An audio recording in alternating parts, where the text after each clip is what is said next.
बिस्मिल्लाहिर्रहमानिर्रहीम। अस्सलामु अलैकुम दोस्तों, उम्मीद आप सब खैर आफियत से होंगे।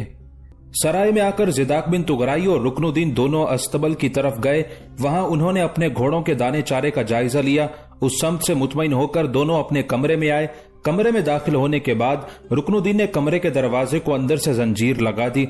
उसने बड़े राजदाराना से अंदाज में ज़िदाक बिन तुगराई को मुखातिब करके कहना शुरू किया, ज़िदाक मेरे बेटे बैठो, मैं तुमसे एक इंतहाई अहम मौजू पर गुफ्तगू करना चाहता हूँ। ज़िदाक बिन तुगराई चुपचाप अपनी मसहरी पर बैठ गया था। रुकनुद्दीन उसके सामने अपनी मसहरी पर बैठा। बड़ी धीमी और राजदाराना सी आवाज में ज़िदाक बिन तुगराई को मुखातिब करके कहना शुरू किया, ज़िदाक मेरे बेटे, जो हालात यहाँ आकर मैंने देखे हैं उनके तहत मैं तुम्हें मशवरा दूंगा कि फिल वक्त अंजाज के हाकिम लियांडर के भतीजे सैलर को कत्ल मत करो। उसके कत्ल करने से हमें क्या हासिल होगा? इसमें शक नहीं कि कासिम के रेवड़ और उसके अहले खाना और दूसरे मुसलमान लोगों का कत्ल करने वाला ये सैलर ही है। बेशक ये वाजिबुल कत्ल है, पर यह भी तो देखो, सुल्तान तुगरल ने 2 कासिद गुर्जिस्तान के बादशाह बकरात की तरफ भेजे हुए हैं। वो दोनों मुसलमान कासिद अब तक गुर्जिस्तान के शहर अनी पहुंचकर बकरात से गुफ्तगू कर चुके होंगे। मेरे अजीज बेटे, हम दोनों नहीं जानते कि गुर्जिस्तान के बादशाह बकरात ने हमारे उन दोनों कासिदों को क्या जवाब दिया है। लिहाजा कबल वक्त इस सैलर को हमें कत्ल नहीं करना चाहिए। जहां तक मेरा मशवरा है, कल सुबह ही सुबह हमको यहाँ से कूच कर जाना चाहिए। जो कुछ यहाँ आकर हमने हासिल किया है, ये सब कुछ हमें वापस जाकर सुल्तान के गोश गुजार कर देना चाहिए। उसके बाद सुल्तान हमें जो हुक्म देंगे वो हमारे लिए फैसला कुन और काफी होगा।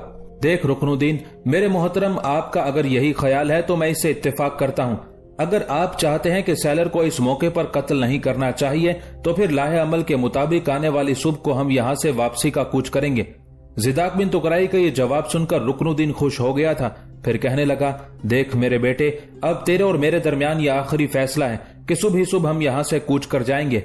उसके बाद रुकनुद्दीन उठा, दरवाजे की जंजीर उसने अंदर से खोल दी। फिर दोबारा उसने ज़िदाक बिन तुगराई को मुखातिब किया, मेरे बेटे उठो, अब सराय के बठियार खाने में जाते हैं, वहां जाकर खाना खाते हैं, फिर आराम करते हैं, इसलिए कि सुबह ही सुबह हमने कूच कर जाना है। इस पर ज़िदाक बिन तुगराई उठ खड़ा हुआ। पहले दोनों बठियार खाने में गए, वहां जाकर उन्होंने खाना खाया, फिर अपने कमरे में आकर आराम करने लगे थे। अगले रोज सुबह सुबह वो सराय से कूच कर गए थे।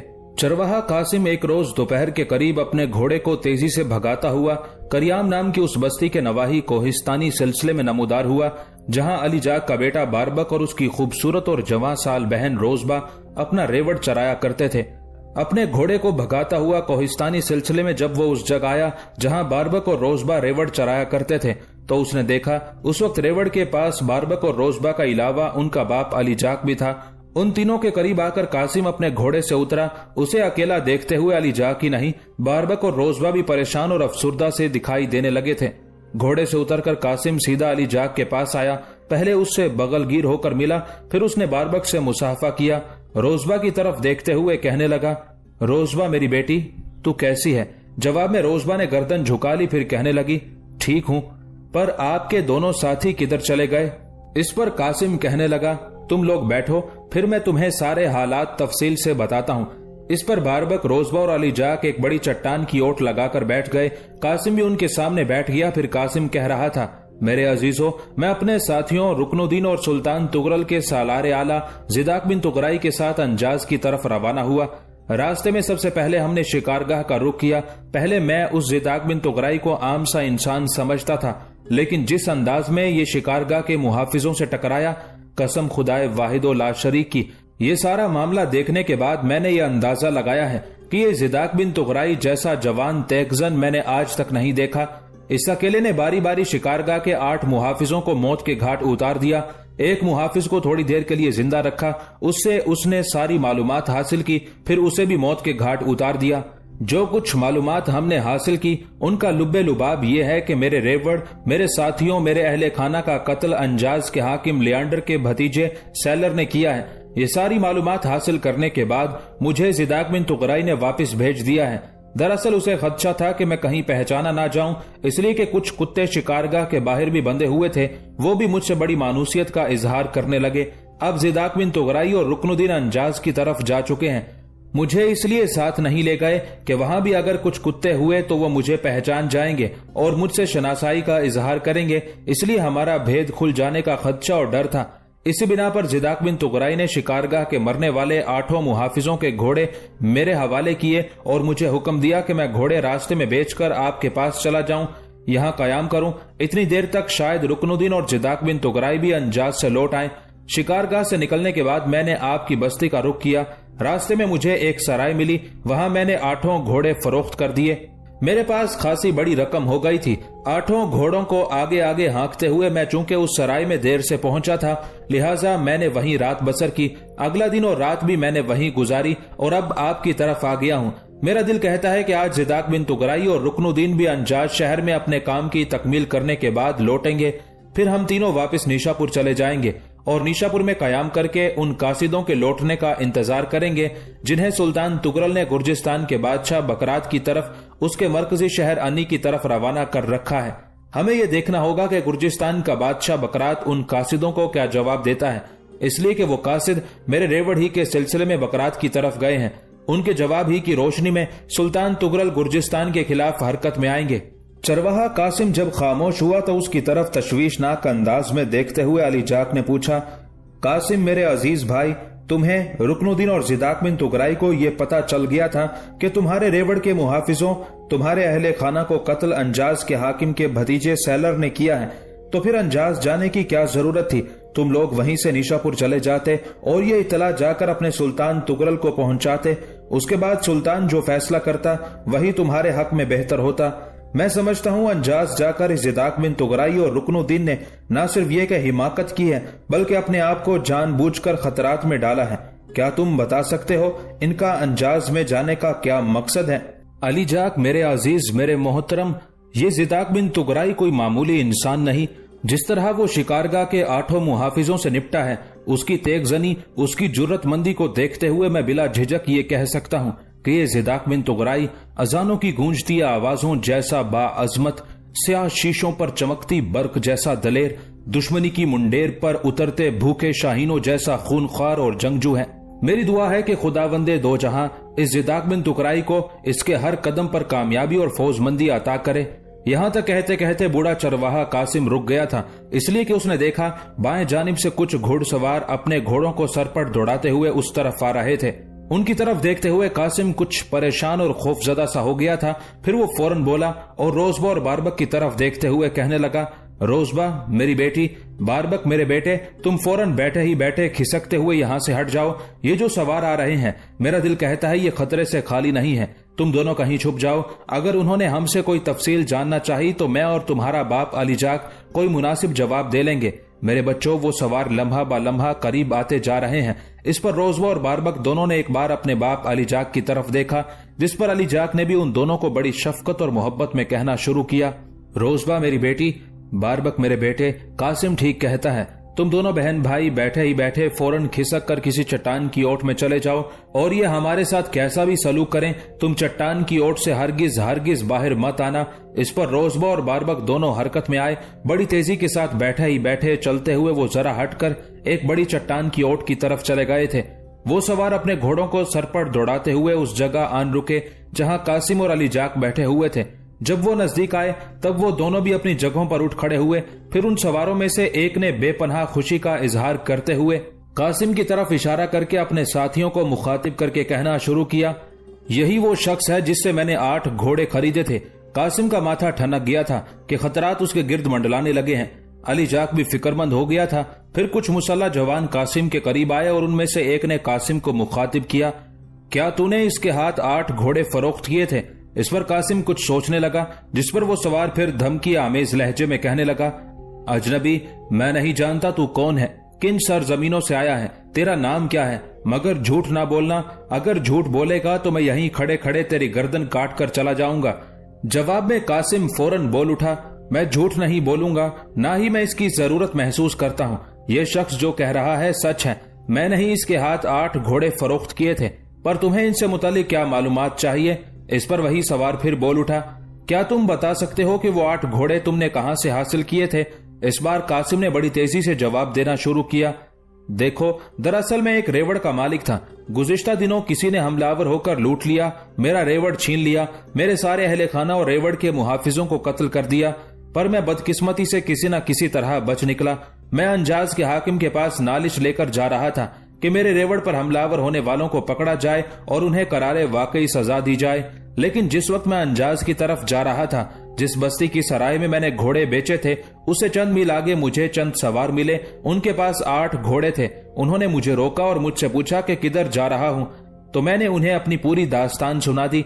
जवाब में मुझे कहने लगे कि अंजाज जाकर अगर अपने रेवड़ की नालिश अंजाज के हाकिम लियांडर से करोगे तो तुम्हें इसका कोई फायदा ना पहुंचेगा। ये 8 घोड़े ले लो, इन्हें बेचकर जो रकम मिलती है उसे लेकर अपने घर चले जाओ। मुझे उनकी ये बात पसंद आई। मैंने उनसे वो 8 घोड़े ले लिए, वापस मुड़ा, सराय में उन घोड़ों को बेचा। वापस जा रहा था कि इस चरवाहे के पास पानी पीने के लिए रुक गया हूँ। वो मुसल्ला जवान थोड़ी देर तक कासिम का बगौर जायजा लेता रहा, फिर अपने ख्यालात का इजहार करते हुए वो कह उठा, सुन अजनबी, मैं तेरा नाम नहीं पूछूंगा, ना ही मुझे तेरा नाम जानने की जरूरत है। जो कुछ तुमने कहा है उसका एक हिस्सा मुझे सच और दूसरा झूठ लगता है। तुम्हारे बयान का जो हिस्सा सच लगता है वो ये कि कातिलों ने जरूर घोड़े तुम्हारे हवाले किए होंगे और सराय में इस शख्स के हाथ बेच दिए होंगे, इसलिए कि तुम अकेले शिकारगाह के 8 मुहाफिजों को कत्ल नहीं कर सकते। पर तेरे बयान का दूसरा हिस्सा मुझे झूठ लगता है, और वो ये कि तू इस चरवाहे के यहाँ सिर्फ पानी पीने के लिए आया। मेरा अंदाजा है कि तू इस चरवाहे का पुराना जानने वाला है, लिहाजा तुम्हारे बयान की रोशनी में तुम दोनों को मेरे साथ अंजाज शहर चलना होगा। वहां हमारे हुक्मरान के कहने पर शिकारगाह के 8 मुहाफिजों के मुतवक्के कातिलों को ढूंढने के लिए अंजाज शहर में दाखिल होने वाले अजनबी और मुश्तबा लोगों को गिरफ्तार करके जिंदान में डाला हुआ है। अब तुम हमारे साथ चलोगे और जिन लोगों ने घोड़े तुम्हारे हवाले किए हैं उन्हें तुम वहां जाकर पहचानोगे कि वो शिकारगाह के मुहाफिजों के कातिल हैं, इसलिए कि जो 8 घोड़े तुमने बेचे हैं ये शिकारगाह के मुहाफिजों ही के थे। उस मुसल्ला जवान का ये फैसला शायद कासिम को पसंद न आया था, लिहाजा उसने एतराज करते हुए किसी कदर एहतजाजी लहजे में कहना शुरू किया, मैं तो तुम्हारे साथ अंजाज चलने के लिए तैयार हूँ, इसलिए कि मैंने 8 घोड़े लिए थे, उन्हें सराय में बेचा भी था। अगर ये जुर्म है तो मैं अपने उस जुर्म का इकरार कर चुका हूँ, लिहाजा ये जो चरवाहा है इसे तुम अपने साथ क्यों घसीटते हो, और फिर इसकी गैर मौजूदगी में इसके रेवड़ का कौन ख्याल रखेगा। तुम्हारा खामखा और बगैर किसी ताल्लुक और रिश्ते के इस चरवाहे की तरफदारी करना इस अमर की पुख्तगी करता है कि तुम्हारे इस चरवाहे के साथ पुराने ताल्लुकात और मरासिम हैं।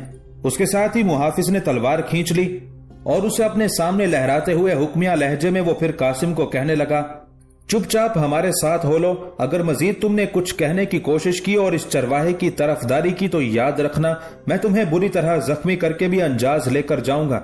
फिर उस मुहाफिज ने अपने साथियों को मखसूस इशारा किया, जिस पर वो आगे बढ़े। कासिम और अली जाग को पकड़कर उन्होंने अपने घोड़ों के आगे बिठा लिया। फिर वो अपने घोड़ों पर बैठे और जिस समत से आए थे उसी समत घोड़ों को सर पर दौड़ाते हुए चले गए थे। जब वो मुहाफिज अली जाग और कासिम को लेकर चले गए तब पत्थर की ओट से बारबक और रोजबा दोनों बहन भाई निकले और बेहद परेशान और गमगीन थे। उस मौके पर बारबक ने अपनी बहन रोजबा की तरफ देखते हुए कहना शुरू किया, ऐ मेरी अजीज और मोहतरम बहन, ये लोग खामखा हमारे बाप को पकड़ कर ले गए हैं। अंजाज की ये लोग इंतहाई संग दिल और इंसानियत से आरी हैं। कासिम ने अगर अपने जुर्म का इकरार कर दिया तो ये लोग हमारे बाप को भी नुकसान पहुंचाए बगैर नहीं रहेंगे। देख मेरी बहन, तू यहीं अपने रेवड़ के पास रह, मैं रेवड़ के एक घोड़े पर सवार होता हूँ और इनका ताकुब करता हूँ। मैं अपने बाप के पीछे पीछे अंजाज जाता हूँ और वहां अपने बाप की रिहाई का सामान करूंगा। अपने छोटे भाई की उस गुफ्तगू से रोजबा दिलगीर हो गई थी। आगे बढ़कर उसने छोटे भाई की पेशानी पर बोसा दिया।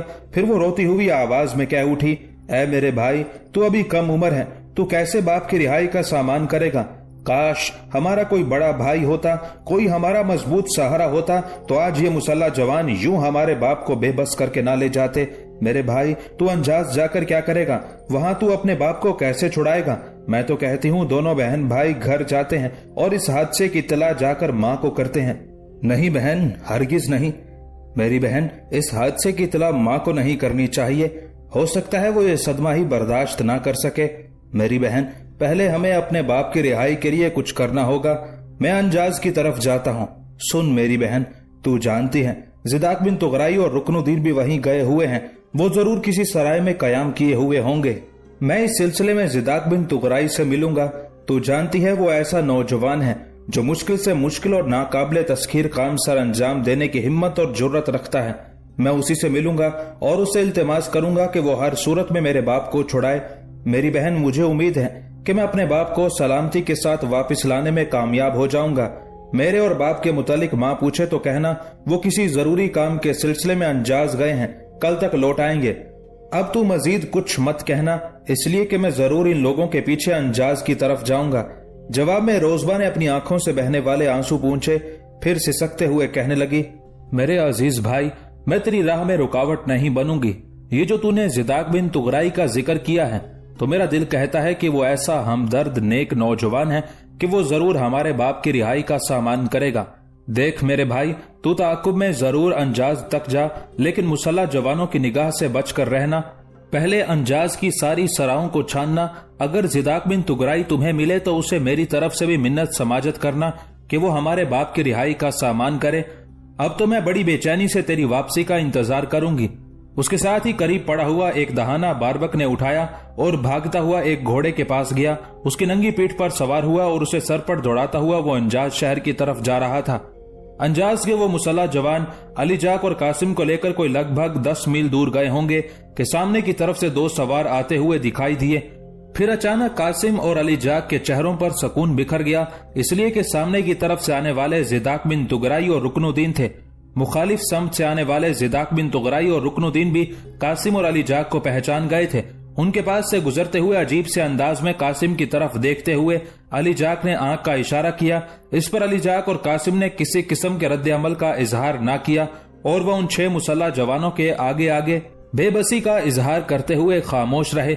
जो ही अली जाक और कासिम को लेकर वो 6 मुसल्ला जवान चंद कदम आगे बढ़े, खूनी इंकलाब और एक होलनाक तब्दीली रूनुमा हो गई थी। एक झटके के साथ ज़िदाक बिन तुगराई ने अपनी तलवार बेनियाम की और पीठ पर बंधी हुई ढाल संभाल ली।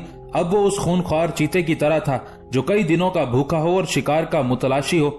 अपने घोड़े को उसने अंगेख्त कर देने वाली एड़ लगाई थी। फिर वो पुश्त की जानिब से किसी वारिसे तारीखे इंसानी की तरह आगे बढ़ा था। जोरदार अंदाज में उसने तकबीरें बुलंद की, जिससे दम भर के लिए ऐसा महसूस होने लगा था जैसे बिसाते कायनात के जर्रों में हर शय अनल बहर पुकार उठी हो।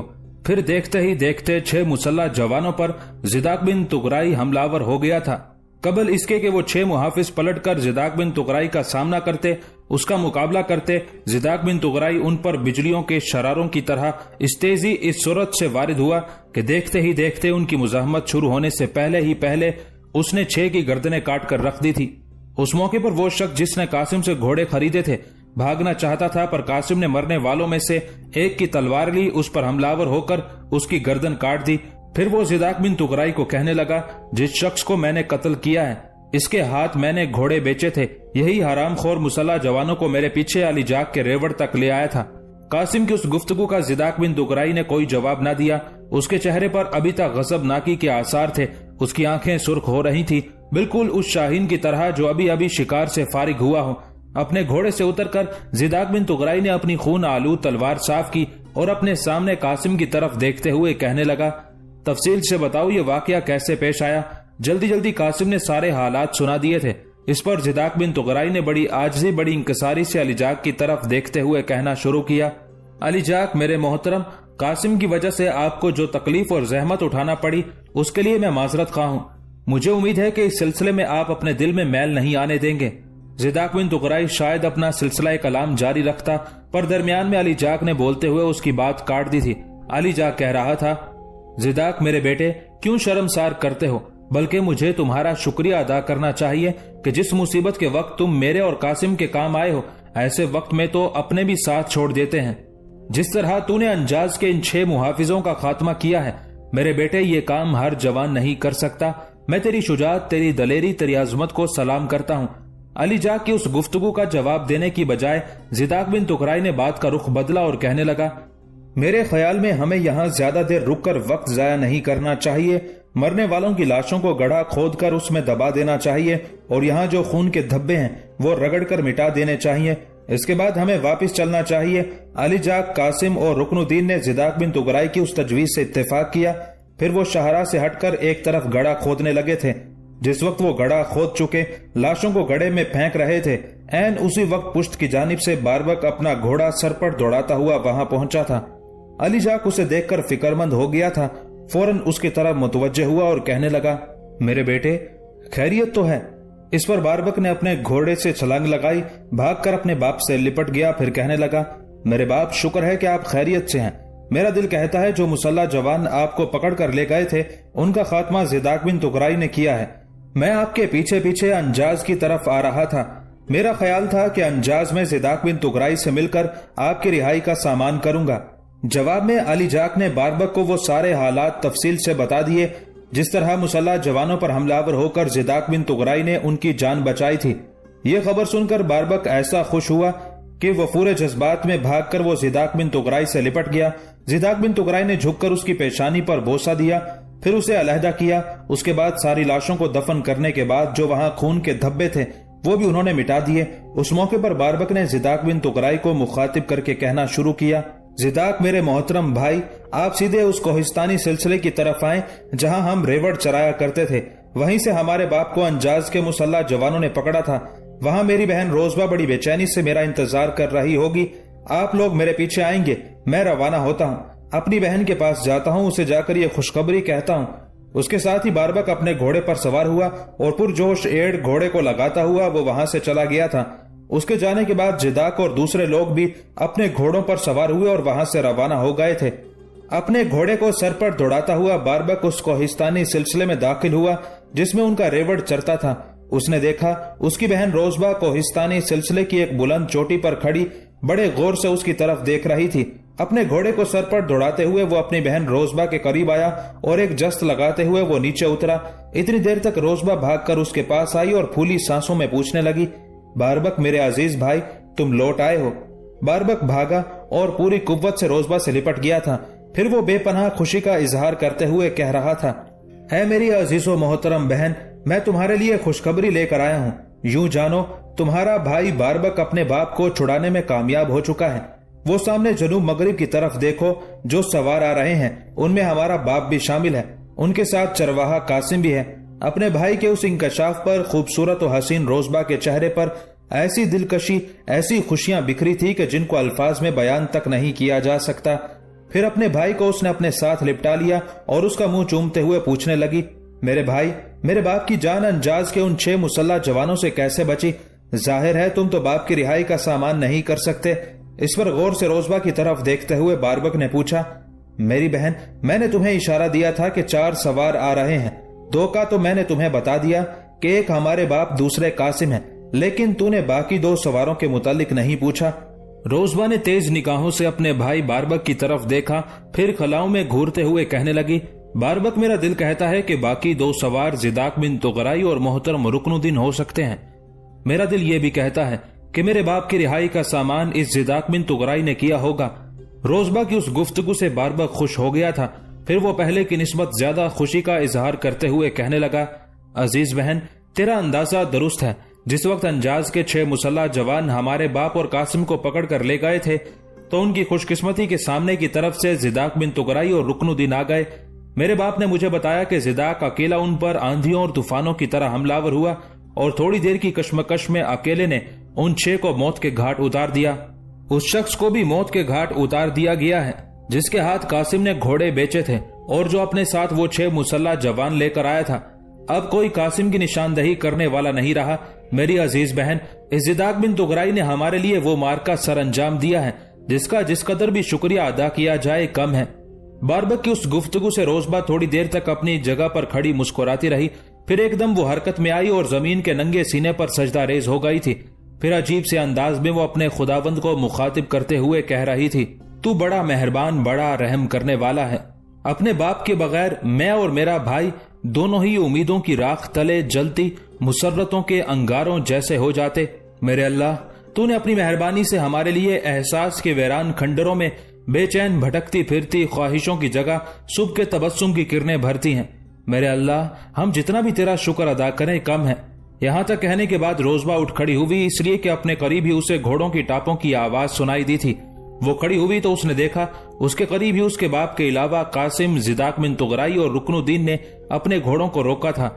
उन्हें देखते ही रोजबा के चेहरे पर तबस्सुम खेल गया था। इतनी देर तक उसका बाप अपने घोड़े से उतर चुका था। रोजबा भागी और पूरी ताकत और कुव्वत से अपने बाप के साथ लिपट गई थी। अली जाक थोड़ी देर तक उसका सर चूमकर प्यार करता रहा। फिर रोजबा अलहदा हुई। न जाने उसे क्या हुआ, भागकर वो जिदाक बिन तुगराई की तरफ गई, उसके घोड़े की बाग पकड़ ली। फिर शर्माए शर्माए लहजे में वो जिदाक बिन तुगराई को मुखातिब करके कहने लगी, मैं नहीं जानती कि मुझे आपको किस अंदाज में मुखातिब करना चाहिए, लेकिन मैं आपकी इंतहा दर्जे की शुक्रगुजार हूँ कि आप हमारे लिए दर्द की दीवारों के सामने अज़्म का कोहे गिरा, मौत के नजरानों, जहर के पैमानों के सामने अमन रंगों का सागर साबित हुए हैं। यहाँ तक कहने के बाद लम्हा भर के लिए रोजबा रुकी थी।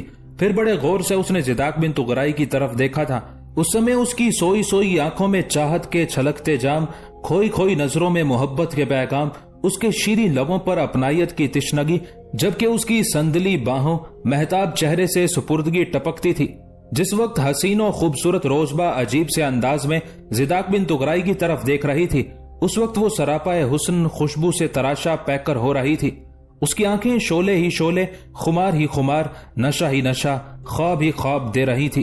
वो हमा रंग, हमा खुशबू, हमा सोज, हमा गुदाज होकर रह गई थी। उसकी नरम खुशबू जैसी सांसों में कुर्ब का एहसास और एक तलब अंगेज महक थी, जबकि उसकी आंखों के धनक रंगों में अनगिनत अछूते कंवारे सपने थे। थोड़ी देर तक ऐसा ही समा रहा। फिर दोबारा रोजबा ने जिदाक बिन तुगराई को मुखातिब करते हुए कहना शुरू किया, मेरी कौम के अजीम सूरमा, मैं अभी तक ये नहीं जान सकी कि मुझे आपको कैसे मुखातिब करना चाहिए, लेकिन मैं फिर आपसे कहूंगी कि आपने हमारे बाप की रिहाई का सामान करके वक्त के वहशी बहाव में हमारे दिल की ठंडक, रूह की गर्मी और निगाहों का सरूर अता किया है।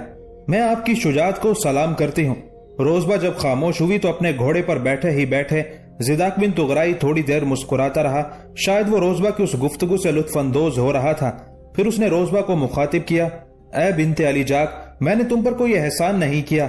मेरी जगह कोई और अजनबी मुसलमान होता तो वो भी ऐसा ही करता, जबकि मैं तो एक रोज तुम लोगों के यहाँ अपने इन दोनों साथियों के साथ कयाम करके तुम लोगों का नमक खा चुका हूँ। फिर जिस वक्त तुम पर मुसीबत पड़ी उस वक्त मुझे हक के नमक तो अदा करना ही था। जिदाक बिन तुगराई कुछ मजीद कहता, पर बीच में रोजबा ने बोलते हुए उसकी बात काट दी थी। मैं आपके अंदाज़े मुखातिब के खिलाफ अपने बाप के सामने एतराज करती हूँ। आप मुझे बिनते अली जाक कहकर पुकार रहे हैं और इस तर्जे मुखातिब में एक तरह की अजनबियत है, जबकि आप हम पर वो एहसान कर चुके हैं जो ना लफ्जों और ना ही किसी अमल और किसी फेल से उतारा जा सकता है। आप मेरा नाम जानते हैं, आप मुझे मेरे नाम से भी मुखातिब कर सकते हैं। उस मौके पर अली जाक भी रोजबा के करीब आया। फिर वो जिदाक को मुखातिब करके कहने लगा, जिदाक मेरे बेटे, रोजबा ठीक कहती है, बिनते अली जाक में वाकई एक तरह की अजनबियत है। मेरे बेटे, तुम इसे रोजबा कहकर भी मुखातिब कर सकते हो। कसम खुदाए वाहिद की, जो एहसान तुमने हम पर किया है उसको देखते हुए अब मैं तुझे अपने घर का एक फर्द ख्याल करने लगा हूँ। देख मेरे बेटे, तू अभी तक अजनबियों की तरह घोड़े पर क्यों बैठा है? नीचे उतरो। तुम्हारी वजह से कासिम और रुकनुद्दीन भी अपने घोड़ों से नहीं उतर रहे। इस पर घोड़े पर बैठे ही बैठे जिदाक बिन तुगराई ने अली जाक को मुखातिब किया, अली जाक मेरे मोहतरम, देखें सूरज अब गरूब होने के लिए झुकना शुरू हो गया है। आप तीनों बाप बेटा बेटी अपने रेवड़ को इकट्ठा करें और उसे हाँकते हुए अपनी बस्ती की तरफ ले जाएं। मैं, कासिम और रुकनुद्दीन अब यहाँ से कूच करेंगे। मैं जानता हूँ आप मुझे रोकने की कोशिश करेंगे, पर मैं अपने साथियों के साथ रुकूंगा नहीं। यहीं से अभी और इसी वक्त निशापुर की तरफ कूच करूंगा। जिस मकसद के लिए हम इन सरजमीनों की तरफ आए थे उस मकसद को हम पूरा कर चुके हैं, लिहाजा अब हमें फिलफौर निशापुर की तरफ रवानगी करनी चाहिए। जिदाक बिन तुगराई के उन अल्फाज से रोजबा बेचारी परेशान हो गई थी। थोड़ी देर तक वो अजीब से अंदाज में जिदाक बिन तुगराई की तरफ देखती रही।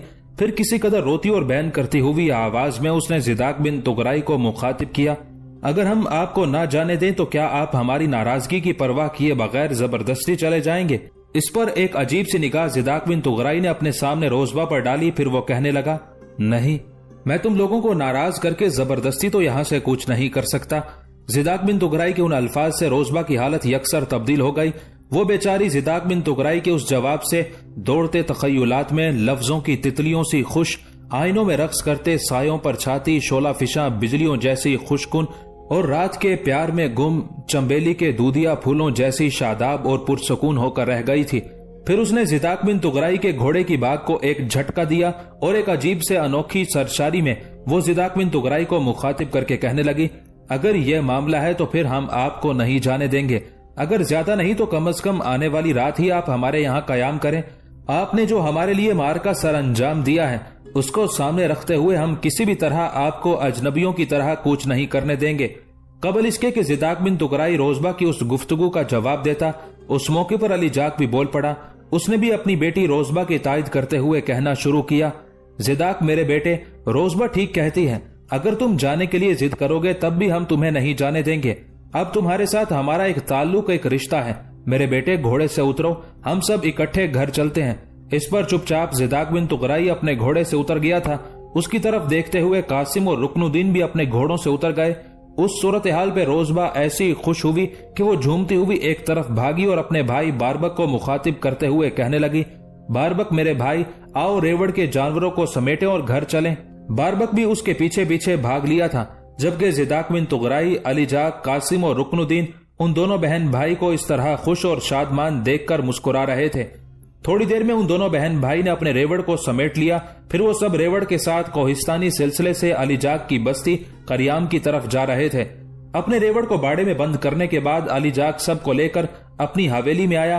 روزبہ مکان کے اندرونی حصے میں اپنی ماں کے پاس چلی گئی تھی، جبکہ علی جاک اور اس کا بیٹا باربک دونوں زداق بن تغرائی، رکن الدین اور قاسم کو لے کر اپنے مہمان خانے میں داخل ہوئے تھے۔ تھوڑی دیر تک دونوں باپ بیٹا ان کے پاس بیٹھ کر گفتگو کرتے رہے۔ علی جاک اپنی جگہ سے اٹھا اور زداق بن تغرائی کی طرف دیکھتے ہوئے کہنے لگا، زداق میرے بیٹے، تم تینوں تھوڑی دیر کے لیے بیٹھو، میں تمہارے کھانے کا انتظام کرتا ہوں، پھر جلد ہی لوٹتا ہوں اور تمہارے پاس بیٹھتا ہوں۔ زداق بن تغرائی علی جاک کی اس گفتگو کا جواب دینا ہی چاہتا تھا کہ عین اسی لمحے علی جاک کی بیوی انابیل اور روزبہ دونوں ماں بیٹی دیوان خانے میں داخل ہوئی تھی۔ انابیل سیدھی زداق بن تغرائی کے پاس آئی، بڑی شفقت کے ساتھ اس کے سر اور شانوں پر ہاتھ پھیرا، پھر اپنے شوہر علی جاک کے قریب بیٹھتے ہوئے وہ زداق بن تغرائی کو مخاطب کرتے ہوئے کہہ رہی تھی، تغرائی کے بیٹے، میرے پاس الفاظ نہیں جنہیں استعمال کر کے میں تیری ذات کا شکریہ ادا کر سکوں۔ میری بیٹی روزبہ نے مجھے سارے حالات تفصیل کے ساتھ بتائے ہیں کہ کس طرح 6 مسلح جوان میرے شوہر اور تمہارے ساتھی قاسم کو پکڑ کر لے گئے اور تم اکیلے نے ان 6 کا خاتمہ کر کے میرے شوہر کو رہائی دلائی۔ تغرائی کے بیٹے، یہ ایسا کارنامہ ہے جس پر فخر ہی نہیں کیا جا سکتا، بلکہ اس کا شکریہ ادا کرنے کے لیے مناسب الفاظ تک تلاش نہیں کیے جا سکتے۔ تغرائی کے بیٹے، اگر تم ایسا نہ کرتے تو میرا چھوٹا سا یہ گھر تباہ و برباد ہو جاتا۔ میں تمہارے اس مارکے، اس کارنامے اور اس احسان کی تا زندگی ممنون اور شکر گزار رہوں گی۔ یہاں تک کہنے کے بعد انابیل لمحہ بھر کے لیے رکی، دم لیا، پھر دوبارہ اپنی گفتگو کا سلسلہ شروع کیا۔ روزبہ نے مجھے یہ بھی بتا دیا ہے کہ جس کام کے سلسلے میں تم اپنے ساتھیوں کے ساتھ انجاز کی طرف گئے تھے، اس میں بھی تم کامیاب لوٹے ہو۔ اپنے کاروان کے جانوروں پر قبضہ کرنے اور کاروان کے لوگوں کا قتل عام کرنے والوں کا سراغ لگا لیا ہے۔ میری دعا ہے کہ خداوند عظیم تم لوگوں کو اس سلسلے میں مزید کامیابیاں دے۔ علی جاک جو اپنی بیوی اور بیٹی کے آنے پر اپنی نشست پر بیٹھ گیا تھا، اس کے بعد پھر اٹھا اور زداق بن تغرائی کی طرف دیکھتے ہوئے کہنے لگا، تم تینوں بیٹھو، ہم تمہارے کھانے کا بندوبست کرتے ہیں۔ اس کے ساتھ ہی علی جاک، باربک، انابیل اور روزبہ باہر نکل گئے تھے۔ دیوان خانے کے باہر چاروں نے آپس میں صلاح و مشورہ کیا، پھر باربک اور علی جاک دونوں باڑے کی طرف گئے۔ وہاں انہوں نے ایک خوب فربا میمنہ ذبح کیا، حویلی میں لا کر اسے بھونا گیا۔ اس کے علاوہ انابیل اور روزبہ دونوں نے مل کر طرح طرح کے کھانے تیار کیے۔ پھر سارے کھانوں کو دیوان خانے میں جب سجا دیا گیا، تب علی جاک کی طرف دیکھتے ہوئے زداق بن تغرائی بول اٹھا، محترم علی جاک، میں سمجھتا ہوں آپ نے کچھ زیادہ ہی تکلف سے کام لیا ہے۔ آپ نے لگتا ہے اپنا کوئی میمنہ بھی ذبح کیا ہے۔ پہلے بھی میں نے آپ کو منع کیا تھا، لیکن اس بار آپ نے ہم سے چوری چوری یہ کام کر ڈالا۔ زداق بن تغرائی کی اس گفتگو کے جواب میں علی جاک کی بجائے اس کی بیوی انابیل بول پڑی، زداق میرے بیٹے، میں سمجھتی ہوں کہ جس طرح ہم تمہاری ضیافت کرنا چاہتے تھے ویسا سامان ہم فراہم نہیں کر سکے۔ بہرحال اب گفتگو نہیں ہوگی، سب مل کر کھانا کھائیں۔ اس پر زداق خاموش ہی رہا۔ اس نے خاموشی سے کھانا کھایا۔ دوسرے روز زداق بن تغرائی، رکن الدین اور قاسم تینوں صبح سویرے ہی علی جاک کے یہاں سے رخصت ہو گئے تھے۔ تینوں اپنے گھوڑوں کو اس شاہراہ پر سرپٹ دوڑا رہے تھے جو انجاز، گنجا، وہاں سے موغان، دیلم، تبرستان اور جہرم سے ہوتی ہوئی نیشاپور کی طرف جاتی تھی۔ دیلم اور گیلان کے درمیان جس وقت وہ تینوں بحیرہ کیسپین کے کنارے کنارے اپنے گھوڑوں کو سرپٹ دوڑا رہے تھے تو قاسم نے اپنے گھوڑے کی باگیں کھینچ لی۔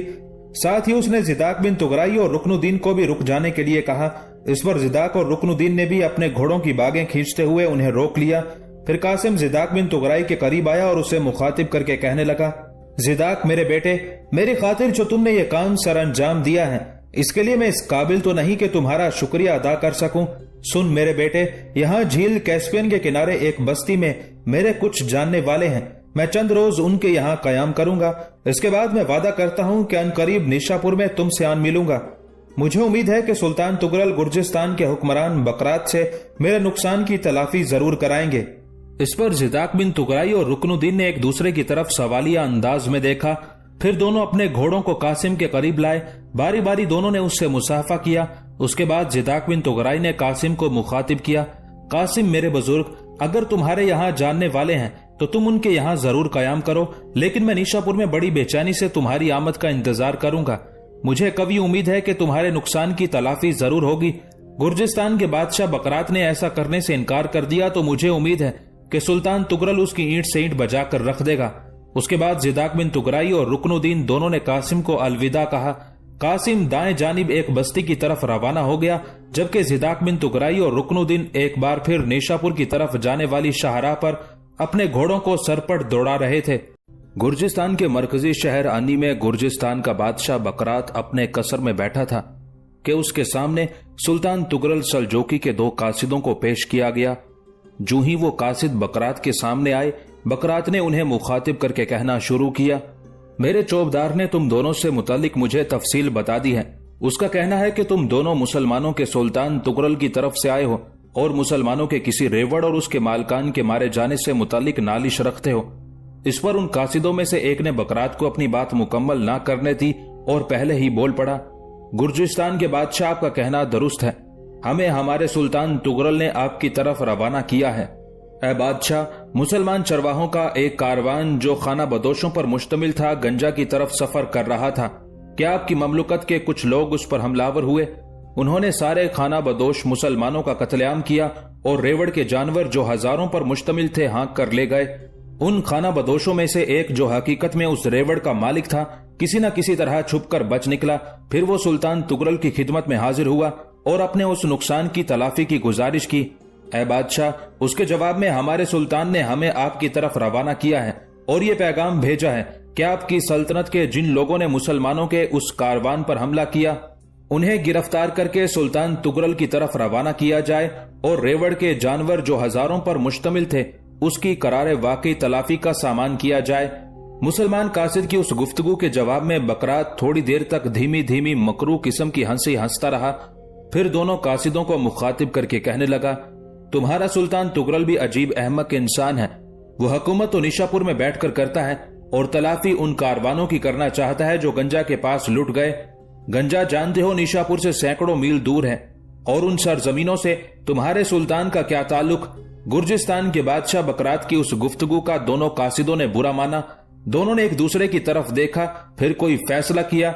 इस बार दूसरा कासिद बोल पड़ा, ऐ गुर्जिस्तान के बादशाह, गंजा शहर तो बहुत नजदीक की बात है। हमारा सुल्तान जिसका नाम तुगरल सलजोकी है, यारकंद से लेकर दरियाए यर्दन और सफा से लेकर गंजा तक सारे मुसलमानों का हमनवा और निगहदार है। ऐ बादशाह, अगर ऐसा ना होता तो जो कारवान गंजा के करीब लुट चुका, उसके वाहिद बचने वाला फर्द अपनी नालिश लेकर सुल्तान तुगरल के पास ना जाता। गुर्जिस्तान के बादशाह इन हालात के तहत एक बार फिर आपसे गुजारिश करते हैं कि मुसलमानों का जो रेवड़ लूटा और लोगों को कत्ल किया गया उनकी तलाफी की जाए और जो लोग उस कारवान पर हमलावर हुए उन्हें गिरफ्तार करके हमारे सुल्तान के हवाले किया जाए। कासिद के उन अल्फाज से बकरात किसी कदर गजबनाक हो गया। फिर बड़ी बरहमी का इजहार करते हुए वो कहने लगा, अगर मैं ऐसा करने से इनकार कर दूं तब तुम्हारे सुल्तान तुगरल का क्या रद्द अमल होगा? जवाब में कासिद भी किसी कदर भड़क उठा था। ऐ बादशाह, अगर ऐसा हुआ तो मैं आपको यकीन दिलाता हूं कि अच्छाइयां और नेकियां मलामत के कांटों की चुभन और गुनाहों के स्याह धब्बों के दागों में उलझ कर रह जाएगी। गुर्जिस्तान के बादशाह बकरात ने पहले से भी ज्यादा बरहमी और गुस्से का इजहार करते हुए कासिद को मुखातिब करके कहना शुरू किया, क्या तुम मुझे जंग की धमकी दे रहे हो? क्या तुम्हारे सुल्तान ने तुम्हें ऐसा ही करने के लिए कहा था? कासिद ने भी तुर्की बतुर्की जवाब देते हुए कहना शुरू किया, गुर्जिस्तान के बादशाह, अगर हमारे रेवड़ की तलाफी नहीं करते, मरने वाले मुसलमानों के कातिलों को हमारे सुल्तान तुगरल के हवाले नहीं करते, तो वाकई हमारे सुल्तान की तरफ से ये जंग की धमकी है।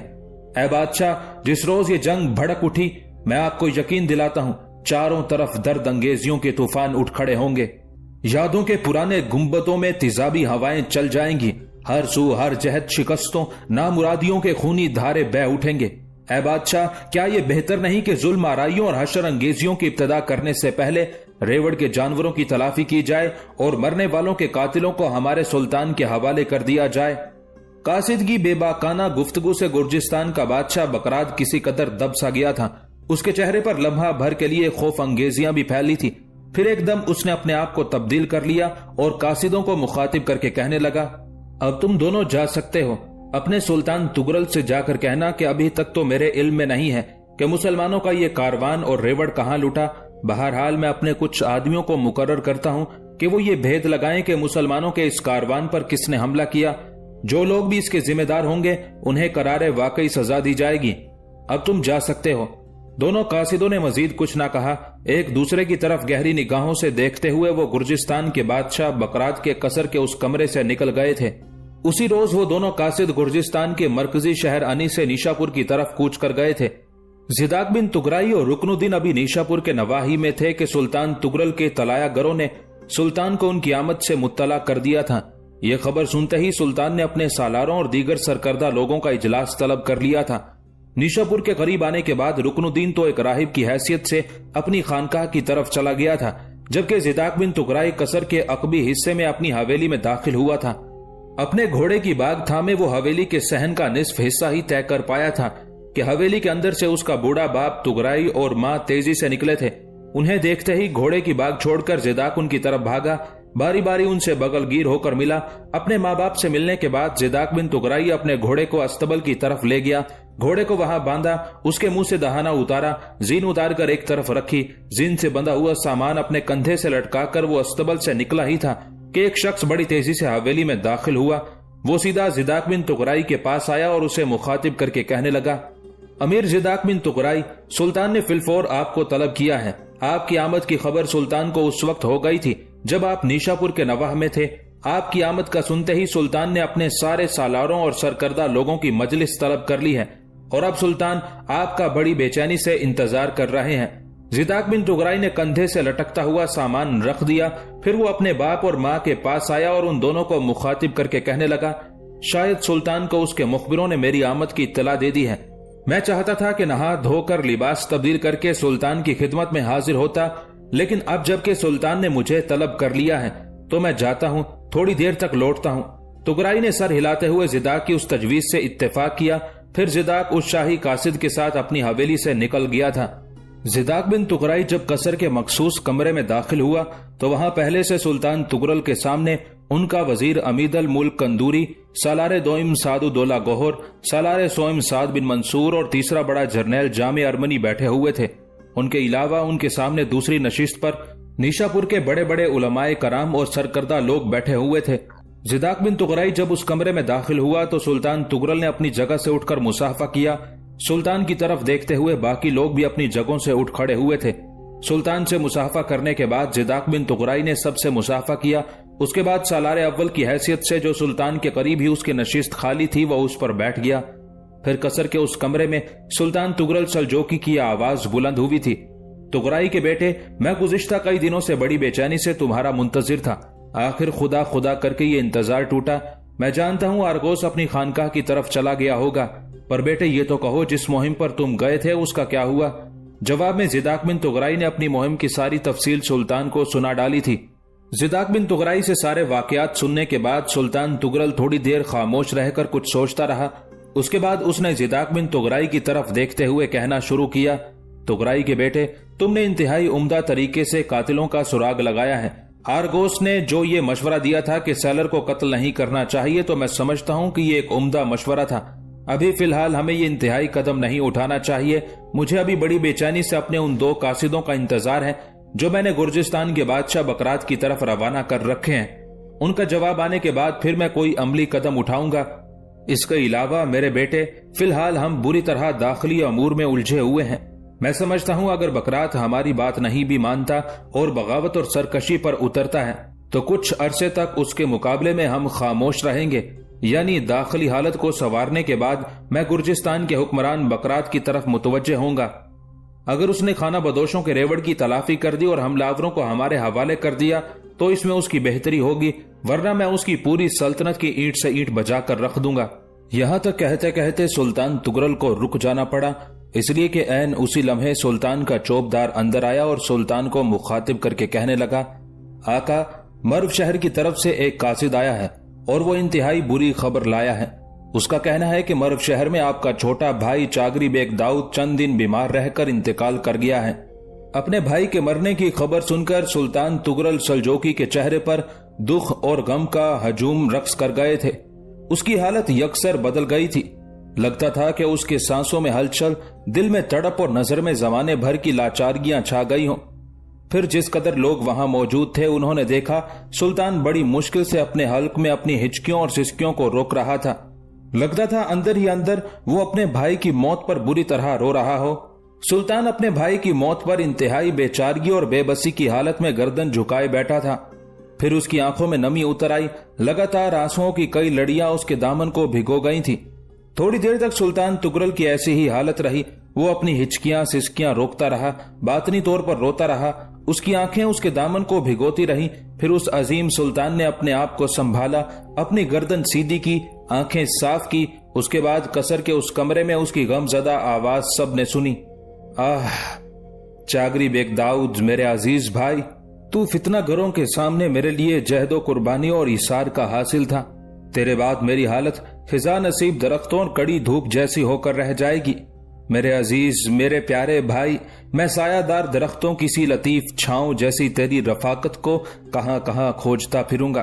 आह मेरे भाई, तू बेवक्त मुझसे बिछड़ गया।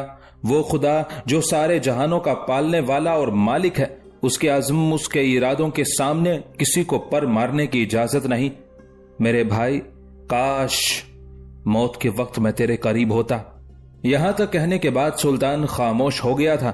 थोड़ी देर तक वो गुमसुम सा रहा। लगता था वो अपनी हालत को संवारने की कोशिश कर रहा हो। फिर उसने अपने सामने खड़े चौबदार को मुखातिब किया। जो कासिद मर्व की तरफ से आया है, उसे अंदर लेकर आओ। जिस कदर वहां लोग बैठे थे, उन्होंने महसूस किया सुल्तान की आवाज में उस वक्त एक अजीब सी लर्जिश और दुख भरी कपकपाहट थी। चौबदार मुड़ा और बाहर निकल गया था। थोड़ी देर बाद मर्व से आने वाला कासिद अंदर आया। जो ही वो सुल्तान के सामने आया, बुलंद आवाज में उसने सुल्तान से सलाम किया। सुल्तान ने बड़ी खुशतबी से उसके सलाम का जवाब दिया। आने वाले कासिद ने अंदाजा लगा लिया था कि थोड़ी देर पहले तक सुल्तान बुरी तरह रोता रहा है, लिहाजा कासिद भी उदास हो गया था। थोड़ी देर तक वो कुछ न कर सका। अपने जहन के अंदर बिखरे ख्यालात को शायद वो मुज्तमा करता रहा। फिर सुल्तान को मुखातिब करते हुए मर्व से वो आने वाला कासिद कह उठा, सुल्तान मोहतरम, मैं आपके लिए 2 खबरें लेकर आया हूँ। पहली खबर आपको आपके चौबदार ने बता दी होगी कि आपका छोटा भाई चागरी बेग दाऊद मर्व शहर में इंतकाल कर चुका है, और चागरी बेग दाऊद की छोटी बीवी बुगलात और उसका बेटा सुलेमान भी मेरे साथ आए हैं। वो दोनों मर्व की बजाय यहाँ नीशापुर में रहना पसंद करते हैं। शहर में दाखिल होने के बाद जब मैं कसर में आया तो आपके हरम के कुछ लोगों ने उन्हें देख लिया, लिहाजा दोनों माँ बेटे को वो हरम सरा की तरफ ले गए हैं। यहाँ तक कहने के बाद आने वाला कासिद लम्हा भर के लिए रुका, दम लिया, उसके बाद दोबारा बोल पड़ा, सुल्तान मोहतरम, ये तो एक खबर थी। मैं समझता हूँ दूसरी खबर इससे भी ज्यादा होलनाक है। सुल्तान मोहतरम, दूसरी खबर यह है कि आपके मादरी भाई इब्राहिम बिन एनाल ने आपके छोटे भाई चागरी बेग दाऊद की मौत का सुनकर बगावत कर दी है। उसने एक बहुत बड़ा लश्कर भी जमा कर लिया है और बादशाहत का मुतमन्नी है। इससे पहले 2 बार उसने बगावत खड़ी की थी, लेकिन आपके भाई चागरी बेग दाऊद ने अपने बड़े बेटे अल परसलान के साथ मिलकर दोनों ही बार उसे बदतरीन शिकस्त दी और दोनों ही बार उसकी बगावत को सब्र और तहम्मुल से बर्दाश्त करते हुए उसे माफ कर दिया था। अब तीसरी बार उसने बगावत खड़ी कर दी है। उसकी बगावत के नतीजे में सल्तनत के अतराफ में सब लोग परेशान और फिक्रमंद हैं। आने वाला कासिद जब खामोश हो गया तो थोड़ी देर तक सुल्तान कुछ सोचता रहा।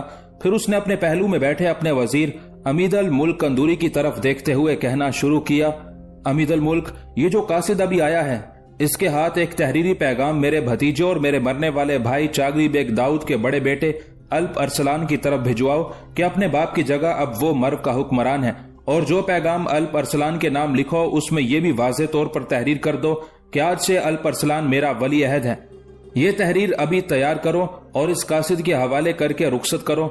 इस तहरीर के अलावा एक और खत भी अल्प अरसलान के नाम लिखो जिसमें मेरी तरफ से उसके मरने वाले बाप पर दुख और अफसोस का इजहार करो।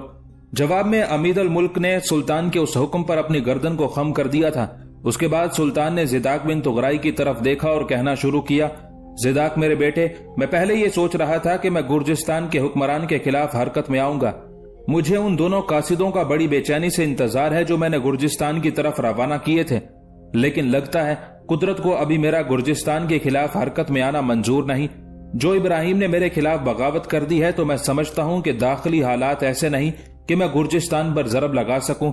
تغرائی کے بیٹے، میں جانتا ہوں تو انجاز شہر کی طرف سے ایک طویل سفر طے کر کے آیا ہے، تھکا ہارا ہوگا، تجھے چند دن آرام کی ضرورت ہے، پر میں جانتا ہوں میرے بیٹے تو مشکل لمحات سے ڈرنے والا نہیں۔ ابھی اور اسی وقت سے اپنے عساکر کی تیاریوں کو آخری شکل دو۔ میں کل ہی ابراہیم بیگ کی سرکوبی کے لیے روانہ ہوں گا۔ تمہارے علاوہ سعد الدولہ کوہر، سعد بن منصور میرے ہمراہ ہوں گے۔ ہماری غیر موجودگی میں سلطنت کا کاروبار چلانے کے لیے امید الملک کندوری کے ہمراہ جامع ارمنی ہوگا۔ نیشاپور کی حفاظت کے لیے جو لشکر یہاں چھوڑا جائے گا اس کا سالار اعلیٰ جامع ارمنی ہی رہے گا۔ اب میں یہ اجلاس برخاست کرتا ہوں۔ زداک بن تغرائی میرے بیٹے، تم اپنے لشکروں کو کل تک کوچ کرنے کے لیے تیار کرو۔ یہاں تک کہنے کے بعد سلطان تغرل اپنی جگہ سے اٹھنے ہی والا تھا کہ اس کا چوبدار ایک بار پھر اندر آیا اور سلطان کو مخاطب کر کے کہنے لگا، سلطان محترم، جو قاصد آپ نے گرجستان کے حاکم بکرات کی طرف اس کے مرکزی شہر انی روانہ کیے تھے وہ لوٹ آئے ہیں اور آپ کی خدمت میں حاضر ہونا چاہتے ہیں۔ اپنے چوبدار کے اس انکشاف پر سلطان تغرل کے چہرے پر خوشگوار مسکراہٹ نمودار ہوئی تھی۔ پھر زداک بن تغرائی کی طرف دیکھتے ہوئے کہا، تغرائی کے بیٹے، میں خوش نصیب ہوں کہ گرجستان کی طرف جو قاصد بھیجے گئے تھے وہ لوٹ آئے ہیں۔ ابراہیم کی بغاوت فرو کرنے کے لیے روانہ ہونے سے پہلے مجھے گرجستان کے بادشاہ کے خیالات کا بھی علم ہو جائے گا۔ اس کے بعد سلطان تغرل نے اپنا رخ موڑا اور اپنے چوبدار کو مخاطب کر کے کہنے لگا، ان دونوں قاصدوں کو فی الفور میرے سامنے لاؤ۔ اس پر چوبدار باہر نکل گیا تھا۔ دونوں قاصد جب سلطان کے سامنے آن کھڑے ہوئے تب سلطان نے بلند آواز میں ان دونوں کو مخاطب کیا، گرجستان کی طرف سے آنے والے میرے دونوں قاصدوں، میں تمہیں نیشاپور پہنچنے پر خوش آمدید کہتا ہوں۔ کہو گرجستان کے بادشاہ بکرات نے تمہیں کیا جواب دیا ہے؟ اس پر ان دونوں قاصدوں میں سے ایک بول پڑا، سلطان محترم، گرجستان کے بادشاہ بکرات کے ارادے کچھ اچھے نہیں لگتے۔ گو اس کے ساتھ ہماری طویل گفتگو ہوئی۔ شروع میں اس نے یہاں تک کہہ دیا کہ وہ ہمارے سلطان کا کہا ماننے کا پابند نہیں ہے، لیکن جب ہم دونوں نے بھی جواب میں دھمکی آمیز رویہ اختیار کیا تو آخر میں اس نے بجھے دل سے یہ عہد کیا کہ وہ کوشش کرے گا کہ جان سکے کون لوگ مسلمانوں کے اس ریوڑ پر حملہ ہوئے اور ان لوگوں کو قتل کیا۔ ویسے سلطان محترم، ہم بکرات سے ہونے والی گفتگو سے مطمئن نہیں۔ میرے خیال میں بکرات مہلت چاہتا ہے تاکہ اگر برا وقت آئے تو اس برے وقت کے آنے تک وہ ہمارے خلاف اپنی جنگی تیاریوں کو پایہ تکمیل تک پہنچا سکے۔ قاصد جب خاموش ہوا تو سلطان تغرل کی قہر برساتی ہوئی آواز قصر کے اس کمرے میں گونج اٹھی تھی، گرجستان کا بادشاہ بکرات کسی دھوکے اور فریب میں پڑ گیا ہے۔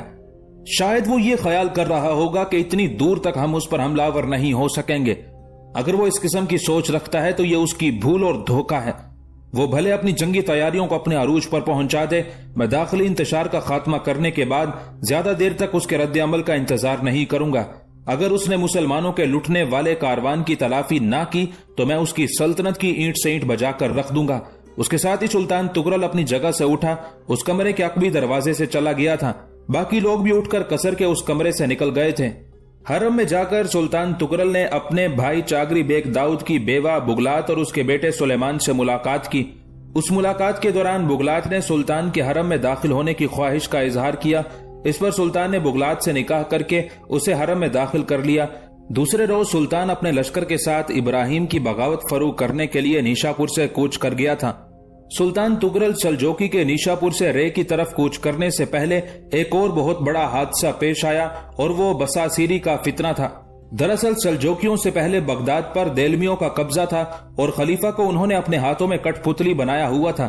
سلطان تغرل نے دیلمیوں کی طاقت کا سحر توڑ دیا اور ان کی طاقت کو بغداد میں درہم برہم کر کے خلیفہ بغداد کے ساتھ نہ صرف یہ کہ اس نے ایک رشتہ قائم کیا بلکہ وہ خلیفہ کا پاسبان اور محافظ بھی ثابت ہوا۔ دیلمیوں کی طاقت یکسر ختم ہو چکی تھی، لیکن ان کا ایک جرنیل جس کا نام بساسیری تھا اور مصر کے اسماعیلی نواز فاطمی خلافت بھی بساسیری کی پشت پناہی کر رہی تھی۔ اس سے پہلے بساسیری نے ارض شام میں الرحمبا کے مقام پر قیام کیا ہوا تھا۔ یہ خاموش نہیں بیٹھا تھا بلکہ مصر کی حکومت کے ساتھ ساز باز کر کے اس نے بہت بڑا لشکر تیار کر لیا تھا۔ اب الرحمبا میں بیٹھ کر یہ اس انتظار میں تھا کہ کوئی مناسب موقع ملے اور وہ سلطان تغرل سے ٹکرائے، بغداد پر حملہ آور ہو یا سلطان تغرل کے دیگر مفادات کو نقصان پہنچانے کی کوشش کرے۔ لیکن جب بساسیری کو یہ خبر ہوئی کہ سلطان تغرل کا عظیم بھائی چاگری بیگ داؤد مرو شہر میں انتقال کر گیا ہے और सुल्तान तुगरल के सौतेले भाई इब्राहिम इनाल ने सुल्तान तुगरल के खिलाफ बगावत कर दी है, तब बसासिरी ने महसूस कर लिया कि जिस मौके की तलाश में वो बरसों से बैठा हुआ था, अब वो मौका आन पहुंचा है। बसासिरी जानता था कि सुल्तान तुगरल का भाई और हाकिम मर्व चागरी बेग दाऊद सुल्तान तुगरल का दस्ते राज था। उसकी मौजूदगी में सुल्तान की कुव्वत कई गुना बढ़ जाती थी। उसकी वफात के बाद बसासिरी ने अंदाजा लगाया कि अब अकेला सुल्तान तुगरल उसका मुकाबला नहीं कर सकेगा, लेकिन ये बसासिरी का वहम उसका धोखा था, इसलिए कि सुल्तान तुगरल का भाई चागरी बेग दाऊद का बड़ा बेटा अल्प अरसलान आंधी से तूफान बनकर मर्व के उफक पर नमोदार हुआ था। चूंकि सुल्तान तुगरल ने न सिर्फ ये कि उसे मर्व का हाकिम मुकर्रर किया था, बल्कि उसे अपना वली अहद भी बना दिया था, लिहाजा मर्व शहर में अल्प अरसलान बड़ी तेजी से अपनी अस्करी कुव्वत में इजाफा करने लगा था। बहरहाल बसासिरी को जब खबर हुई कि चागरी बेग दाऊद मर गया है और सुल्तान तुगरल के सौतेले भाई इब्राहिम नाल ने उसके खिलाफ बगावत कर दी है, तो उसने जो एक बहुत बड़ा लश्कर तैयार कर रखा था, उसके साथ वो अर्ज़े शाम से निकला और बगदाद का रुख किया। बगदाद में उस वक्त कोई इतनी बड़ी कुव्वत न थी जो बसासिरी के उस हमले का मुकाबला करती, लिहाजा बसासिरी जब बगदाद पर हमलावर हुआ तो बड़ी आसानी के साथ उसने बगदाद पर कब्जा कर लिया। खलीफा बगदाद बेचारे में इतनी सख्त न थी कि वो बसासिरी का रास्ता रोकता। उसकी कमजोरी से फायदा उठाकर बसासिरी एक बार फिर कल्बे इस्लाम पर काबिज हो गया था। बगदाद पर काबिज होने के बाद बसासिरी के हौसले ऐसे बढ़े कि बगदाद के बाद उसने वासित और कूफा वगैरह पर भी कब्जा कर लिया और उन इलाकों में खलीफा बगदाद और सुल्तान तुगरल की बजाय उसने मिस्र के खलीफा का खुतबा जारी कर दिया।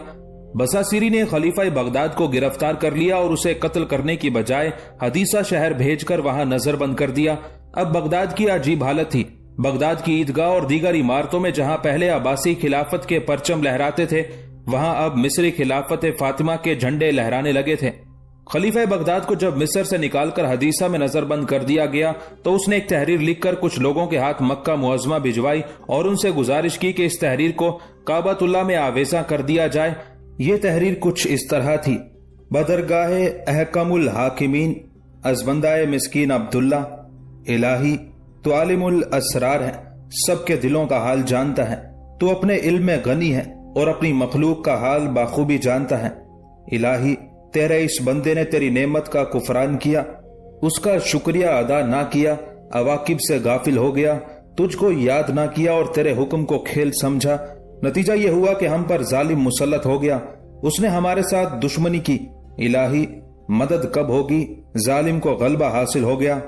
बारे इलाही तू हर चीज से आगाह है, तू दाना आदिल और हाकिम है। तुझी से फरियाद करता हूँ, तेरा ही सहारा ढूंढता हूँ और तुझी से पनाह मांगता हूँ। इलाही जालिमों ने मुझे सताया है, मैं तुझी से फरियाद करता हूँ और अपना इंसाफ तेरे ही सपुर्द करता हूँ। इलाही हिजाबात दूर कर दे और हम पर अपना फजलो करम कर, तू ही बादशाहों का बादशाह और हाकिमों का हाकिम है।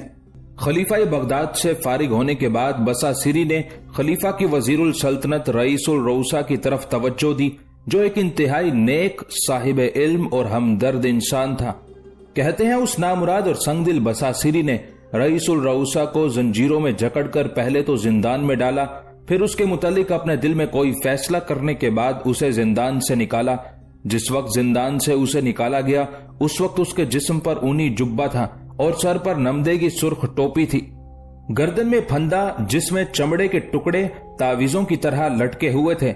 इस नामुराद बसासिरी ने रईसुल रऊसा को गधे पर सवार करवाया और मोहल्ले मोहल्ले में फिराया। उसके पीछे एक शख्स को लगाया जो उस पर बराबर कोड़े बरसाता जाता था और जिस जगह जाता था उस वक्त रईसुल रऊसा, जो एक आलिम दीन और मुत्तकी, कुरान मुकद्दस की आयात पढ़ता जाता था, जिसका तर्जुमा कुछ यूं है: कह दो, ऐ अल्लाह, तू ही मुल्कों का मालिक है, तू जिसे चाहता है हुकूमत देता है, जिसे चाहता है छीन लेता है। गधे पर बिठाकर जब रईसुल रऊसा को बगदाद के मोहल्ला कर्ख में से गुजारा जा रहा था तो वहां के लोगों को बसासिरी ने हुक्म दे दिया कि वो अपने घरों में पुराने जूते जमा करके रखें और जब रईसुल रऊसा उनके मोहल्ले से गुजरे तो उस पर जूते बरसाएं और उसके चेहरे और जिस्म पर थूकें।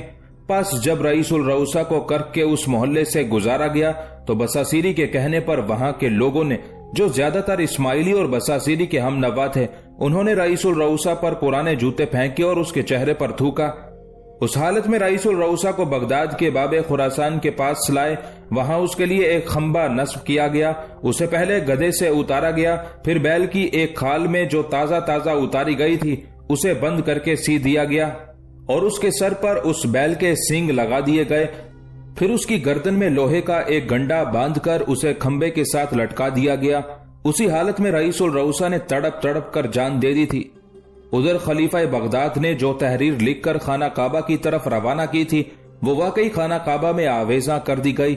साथ ही खलीफा बगदाद ने हदीसा से जो दूसरा कदम उठाया वो ये कि उसने अपने चंद काबिल एतबार कासिद सुल्तान तुगरल की तरफ भिजवाए और उससे मदद की दरख्वास्त की। साथ ही बगदाद में उसके वजीर सल्तनत रईस उल रऊसा पर जो गुजरी थी वो तफसील के साथ उन कासिदों के जरिए सुल्तान तुगरल की तरफ रवाना की। सुल्तान तुगरल निशापुर से कूच करने के बाद जिस वक्त रे और निशापुर के दरमियानी हिस्से में था तो खलीफा बगदाद के कासिद उसकी खिदमत में हाजिर हुए। उन्होंने बगदाद पर जो बीती थी उसकी तफसील सुनाई। बसासिरी ने बगदाद के वजीर सल्तनत रईस उल रऊसा के साथ जो मामला किया था वो भी सुल्तान तुगरल के गोश गुजार किया। उसके बाद खलीफा ने उन कासिदों को जो खत दिया था वो भी सुल्तान तुगरल को पेश किया गया। खत में खलीफा ने बसासिरी के खिलाफ सुल्तान तुगरल से मदद की दरख्वास्त की थी। सुल्तान तुगरल उस वक्त चूंकि इब्राहिम की बगावत को फरू करने के लिए जा रहा था, लिहाजा वो बगदाद और खलीफा बगदाद की फिलफौर कोई मदद न कर सका। वो जानता था कि अगर इब्राहिम को नजरअंदाज करके उसने बगदाद का रुख किया तो इब्राहिम न सिर्फ ये कि उसका ताकुब करके उसे नीस्तो नाबूद कर देगा बल्कि वो अपनी कुव्वत में मजीद इजाफा करने के काबिल हो जाएगा। फिर वो सुल्तान तुगरल के लिए एक दायमी खतरा भी बन सकता था। इसलिए सुल्तान तुगरल ने यह फैसला किया कि पहले इब्राहिम की उस बगावत को फरू करके अपनी अंदरूनी हालत को दुरुस्त किया जाए, उसके बाद खलीफा बगदाद की मदद के लिए बगदाद का रुख किया जाए। खलीफा बगदाद ने जो खत सुल्तान तुगरल के नाम भेजा था वो खत सुल्तान ने बड़े गौर से पढ़ा। कहते हैं वो खत पढ़ने के बाद सुल्तान की आंखें गमनाक हो गईं। सुल्तान ने उसी खत की पुष्ट पर सूरह नमल की एक आयत लिख दी जिसका तर्जुमा कुछ यूं है, ऐ कासिद, जिन्होंने तुझे भेजा है उनके पास वापस जा। हम अपने ऐसे लश्कर लेकर आएंगे जिनका वो मुकाबला ना कर सकेंगे और हम उनको वहां से जलीलो ख्वार करके निकालेंगे। कहते हैं खलीफा बगदाद के वो कासिद जब सुल्तान तुगरल का ये जवाब लेकर हदीसा में खलीफा बगदाद की खिदमत में हाजिर हुए तो ये जवाब पाकर खलीफा बेहद खुश हुआ और बुलंद आवाज में उसने कहा, इंशाअल्लाह ऐसा ही होगा। सुल्तान तुगरल के उस जवाब से खलीफा को उम्मीद हो गई थी कि इब्राहिम इनाल की बगावत को फरू करने के बाद जब सुल्तान तुगरल बगदाद का रुख करेगा तो बसासिरी की सारी हिम्मत और जुर्रतमंदी जवाब दे जाएगी। ये वो हालात थे जिनके दबाव तले सुल्तान तुगरल निशापुर से रे की तरफ कूच कर रहा था। वो अपने भाई चागरी बेग दाऊद के मरने पर गमजदा फिक्रमंद भी था। बगदाद हाथ से निकल जाने का दुख भी उसे खाए जा रहा था। फिर बसासिरी ने जो खलीफा बगदाद को हदीसा में नजरबंद कर दिया था और बगदाद के वजीर रईस उल रऊसा को फांसी दे दी थी वो भी एक तरह से सुल्तान तुगरल की जान का रोक बने हुए थे। उन सारे गमों और दुखों को समेटता हुआ सुल्तान अपने लश्कर के साथ रे का रुख किए हुए था। रे में सुल्तान तुगरल का भाई इब्राहिम इनाल पहले ही सुल्तान की आमद का मुंतजिर था। रे के बाहर खुले मैदानों में जब सुल्तान तुगरल ने इब्राहिम इनाल के सामने अपने लश्कर का पड़ाव किया तो सुल्तान तुगरल और उसके सालार दंग रह गए। उन्होंने देखा कि जो लश्कर उस वक्त इब्राहिम इनाल के पास था वो उस लश्कर से 10 गुना से भी ज्यादा बड़ा था जो उस वक्त सुल्तान तुगरल की कमानदारी में था। ताहम अब मुकाबला नागुज़ीर था। दुश्मन पर बेहतर तासुर कायम करने के लिए सुल्तान तुगरल ने अपने लश्कर को खूब फैलकर पड़ाव करने का हुक्म दे दिया था। जिस वक्त सुल्तान तुगरल रे के नवाह में इब्राहिम के खिलाफ अपना पड़ाव कर रहा था उसके दारुल हुकूमत निशापुर में एक और साजिश की तैयारी हो रही थी और वो साजिश सुल्तान तुगरल के वली अहद से मुतालिक थी। सुल्तान तुगरल के रे की तरफ कूच कर जाने के दूसरे रोज जिस वक्त सुल्तान तुगरल का वजीर अमीद अल मुल्क कुंदूरी अपने दीवान खाने में बैठा कुछ लोगों के साथ महवे गुफ्तगू था तो एक कासिद अंदर आया। उसने वजीर अमीद अल मुल्क के कान में कुछ कहा जिस पर अमीद अल मुल्क किसी कदर फिक्रमंद हो गया। उसने अपने सामने बैठे हुए सारे लोगों को मुखातिब करते हुए कहा, मेरे अजीज, इस वक्त मैं तन्हाई चाहता हूँ। एक इंतहाई अहम मसला मुझे दरपेश है और मैं उस सिलसिले में एक शख्सियत से अलैदगी में गुफ्तगू करना चाहता हूँ। इस पर जिस कदर लोग उस वक्त दीवान खाने में बैठे हुए थे वो बाहर निकल गए। उनके पीछे ही पीछे आने वाला वो कासिद भी बाहर निकल गया था। थोड़ी देर बाद अमीद अल मुल्क के उस दीवान खाने में सुल्तान तुगरल शलजोकी की नई बीवी बुगलात दाखिल हुई। قاصد بھی اس کے ساتھ تھا۔ اپنے دیوان خانے میں سلطان تغرل کی بیوی بغلات کو دیکھتے ہوئے جہاں امید الملک پریشان ہو گیا تھا وہاں وہ اپنی جگہ سے اٹھا۔ بہترین انداز میں اس نے بغلات کا استقبال کیا، پھر بڑی عاجزی اور انکساری کا اظہار کرتے ہوئے کہنے لگا، اگر آپ کو کوئی ضروری کام تھا تو آپ نے مجھے طلب کر لیا ہوتا، آپ نے خود یہاں تشریف لانے کی کیوں زحمت کی؟ جواب میں بغلات نے ہاتھ کے اشارے سے امید الملک کندوری کو بیٹھنے کے لیے کہا۔ وہ بیٹھ گیا، بغلات بھی اس کے سامنے بیٹھ گئی۔ پھر بغلات نے 2 تھیلیاں امید الملک کے سامنے رکھی۔ امید الملک نے تھیلیوں کا بطور جائزہ لیا، انہیں کھولا، دیکھا۔ ایک تھیلی جواہرات سے بھری ہوئی تھی، دوسری تھیلی میں ان گنت سنہری سکے تھے۔ دونوں تھیلیوں کا خوب جائزہ لینے کے بعد ان کے منہ امید الملک کندوری نے بند کیے، پھر سوالیہ سے انداز میں وہ بغلات کی طرف دیکھنے لگا۔ جواب میں بغلات کے چہرے پر عجیب سی مسکراہٹ پھیلی، پھر اس نے گفتگو کا آغاز کیا۔ امید الملک، یہ جو دونوں تھیلیاں ہیں یہ تمہارا انعام ہے۔ تم جانتے ہو میں اس وقت سلطان تغرل سلجوقی کی حرم ہوں، میرا بیٹا سلیمان جوان ہو چکا ہے۔ تم جانتے ہو سلطان تغرل نے میرے شوہر کے پہلے بیٹے الپ ارسلان کو اپنا ولی عہد مقرر کر دیا ہے، لیکن یہ فیصلہ سراسر میری خواہشوں کے خلاف ہے۔ میں چاہتی ہوں کہ الپ ارسلان کی جگہ میرے بیٹے سلیمان کو سلطنت کا ولی عہد مقرر کیا جائے۔ یہ دونوں تھیلیاں تمہارا انعام ہے، اور اس انعام کے بدلے میں تم سے یہ چاہتی ہوں کہ تم سلطان تغرل کے کان میں یہ بات ڈالو کہ ولی عہد کے لیے الپ ارسلان کی نسبت سلیمان زیادہ بہتر، زیادہ کارآمد ثابت ہوگا۔ بغلات کی اس گفتگو کے جواب میں امید الملک کندوری تھوڑی دیر غور کرتا رہا، پھر اس نے کوئی جواب سوچتے ہوئے اپنی گفتگو کا آغاز کیا۔ بغلات خاتون، کیا یہ بہتر نہ ہوگا کہ آپ خود یہ بات سلطان تغرل کے کان میں ڈالیں؟ آپ ان کی بیوی ہیں، ان سے قریب تر ہیں، وہ آپ کی بات بھی مانیں گے، لہٰذا میں آپ کو جو مشورہ دوں گا وہ بہترین ہوگا۔ آپ خود سلطان سے کہیں کہ الپ ارسلان کی جگہ سلیمان کو ولی عہد مقرر کیا جائے۔ اس پر بغلات تھوڑی دیر تک مسکراتی رہی، پھر کہنے لگی، امید الملک، تمہارا مشورہ تو درست ہے، میں خود بھی موقع محل دیکھ کر سلطان پر زور ڈالوں گی کہ الپ ارسلان کی جگہ سلیمان کو ولی عہد مقرر کیا جائے، لیکن یہ مشورہ اگر تمہاری طرف سے بھی آئے تو میں سمجھتی ہوں یہ بڑا مؤثر ثابت ہوگا، اور سلطان ہر صورت میں الپ ارسلان کی جگہ میرے بیٹے سلیمان کو اپنا ولی عہد مقرر کر دے گا، اور جس روز ایسا ہوا تو امید الملک، میرے بیٹے کے بھی وزیر سلطنت تم ہی ہوگے۔ امید الملک نے پھر کچھ سوچا، اس کے چہرے پر مسکراہٹ نمودار ہوئی، شاید اسے اپنے سامنے اپنا روشن مستقبل دکھائی دے رہا تھا۔ پھر اس نے بغلات کی طرف دیکھتے ہوئے کہنا شروع کیا، محترم خاتون، مجھے آپ کی یہ پیشکش منظور ہے۔ میں آپ سے وعدہ کرتا ہوں جو ہی سلطان تغرل ابراہیم نال کی بغاوت سے لوٹتے ہیں سب سے پہلے میں انہیں یہی مشورہ دوں گا کہ الپ ارسلان کی نسبت اگر ولی عہد سلیمان کو بنایا جائے تو یہ سلطنت کے حق میں زیادہ بہتر ہوگا۔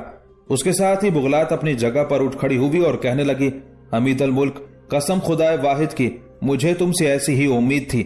اب میں چاہتی ہوں، میرا یہاں زیادہ دیر قیام کرنا بھی لوگوں کو شک میں مبتلا کر سکتا ہے کہ شاید ہم کسی سازش کی تیاری میں ہیں۔ امید الملک کی طرف سے کسی جواب کا انتظار کیے بغیر بغلات اپنے قاصد کے ساتھ چلی گئی تھی۔ اس کے جانے کے بعد کافی دیر تک بیٹھ کر امید الملک مسکراتا رہا، اپنے سامنے رکھی تھیلیوں کا جائزہ لیتا رہا، پھر اس نے وہ دونوں تھیلیاں اٹھائی اور اپنی حویلی کے اندرونی حصے کی طرف چلا گیا تھا۔ رے کے نواحی کھلے میدانوں میں اپنے لشکر کا پڑاؤ درست کرنے کے بعد سلطان تغرل سلجوقی دو زانو ہو کر زمین پر بیٹھ گیا تھا، پھر آسمان کی طرف دیکھا، دعائیا انداز میں اپنے ہاتھ اس نے بلند کیے، پھر انتہائی عاجزی اور انکساری میں وہ دعا کر رہا تھا۔ دعا کرتے کرتے سلطان تغرل کی آنکھوں میں آنسو اتر آئے تھے۔ وہ مزید کچھ کہنا چاہتا تھا کہ اس کے لشکر میں خسر پھسر سی شروع ہوئی، ساتھ ہی اسے کچھ گھوڑوں کے دوڑنے کی آواز سنائی تھی۔ اس پر وہ فوراً اٹھ کھڑا ہوا۔ اس نے دیکھا 3 گھوڑ سوار اپنے گھوڑوں کو سر پر دوڑاتے ہوئے اس کے لشکر کے سامنے سے ہو کر اس کے قریب آ کر اپنے گھوڑے سے اترے تھے۔ سلطان تغرل انہیں پہچاننے کی کوشش کر رہا تھا پر پہچان نہ سکا۔ تینوں سوار قریب آئے، جھک کر سلطان تغرل کو تعظیم دی۔ ان میں سے ایک انتہائی مؤدب ہوتے ہوئے بڑی ارادت مندی سے کہنے لگا، سلطان محترم، ہمارا تعلق مرو سے ہے۔ آپ کے لشکر کے سامنے سے گزرتے ہوئے ہم آپ کو دعا مانگتے ہوئے دیکھ چکے ہیں۔ سلطان محترم، فکر مند نہ ہو، آپ کا بھتیجا الپ ارسلان ایک جرار لشکر کے ساتھ عنقریب میدان جنگ میں داخل ہونے والا ہے۔ یوں جانے انہوں نے ہمیں اپنے آگے آگے اس لیے روانہ کیا ہے کہ ہم آپ کو ان کی آمد سے مطلع کر دیں۔ قبل اس کے کہ سلطان تغرل آنے والے ان قاصدوں کو کوئی جواب دیتا، اس کی نگاہیں اچانک اپنے شمال کی طرف اٹھ گئیں۔ اس نے دیکھا کہ مرو کی جانب سے جو شاہراہ آتی تھی اس پر دھول کے بادل اٹھ رہے تھے۔ دھول کے ان بادلوں کو دیکھتے ہوئے سلطان تغرل کے چہرے پر بڑی خوشگوار مسکراہٹ پھیلی تھی۔ ایک بار اس نے بڑے پرسکون انداز میں آنے والے تینوں قاصدوں کی طرف دیکھا، پھر شکر گزاری کے سے انداز میں اس کی نگاہیں ایک بار اپنے قریب کھڑے زیداق بن تغرائی، سعداللہ گوہر اور سعد بن منصور پر پڑی تھی۔ پھر سلطان قبلہ رو ہو کر زمین پر سجدہ ریز ہوا اور پہلے کی نسبت بلند آواز میں سلطان کہہ رہا تھا، میرے اللہ، تو نے عاجز بندے کی آنسو میں ڈوبی ہوئی دعاؤں کو کیا خوب قبولیت عطا فرمائی۔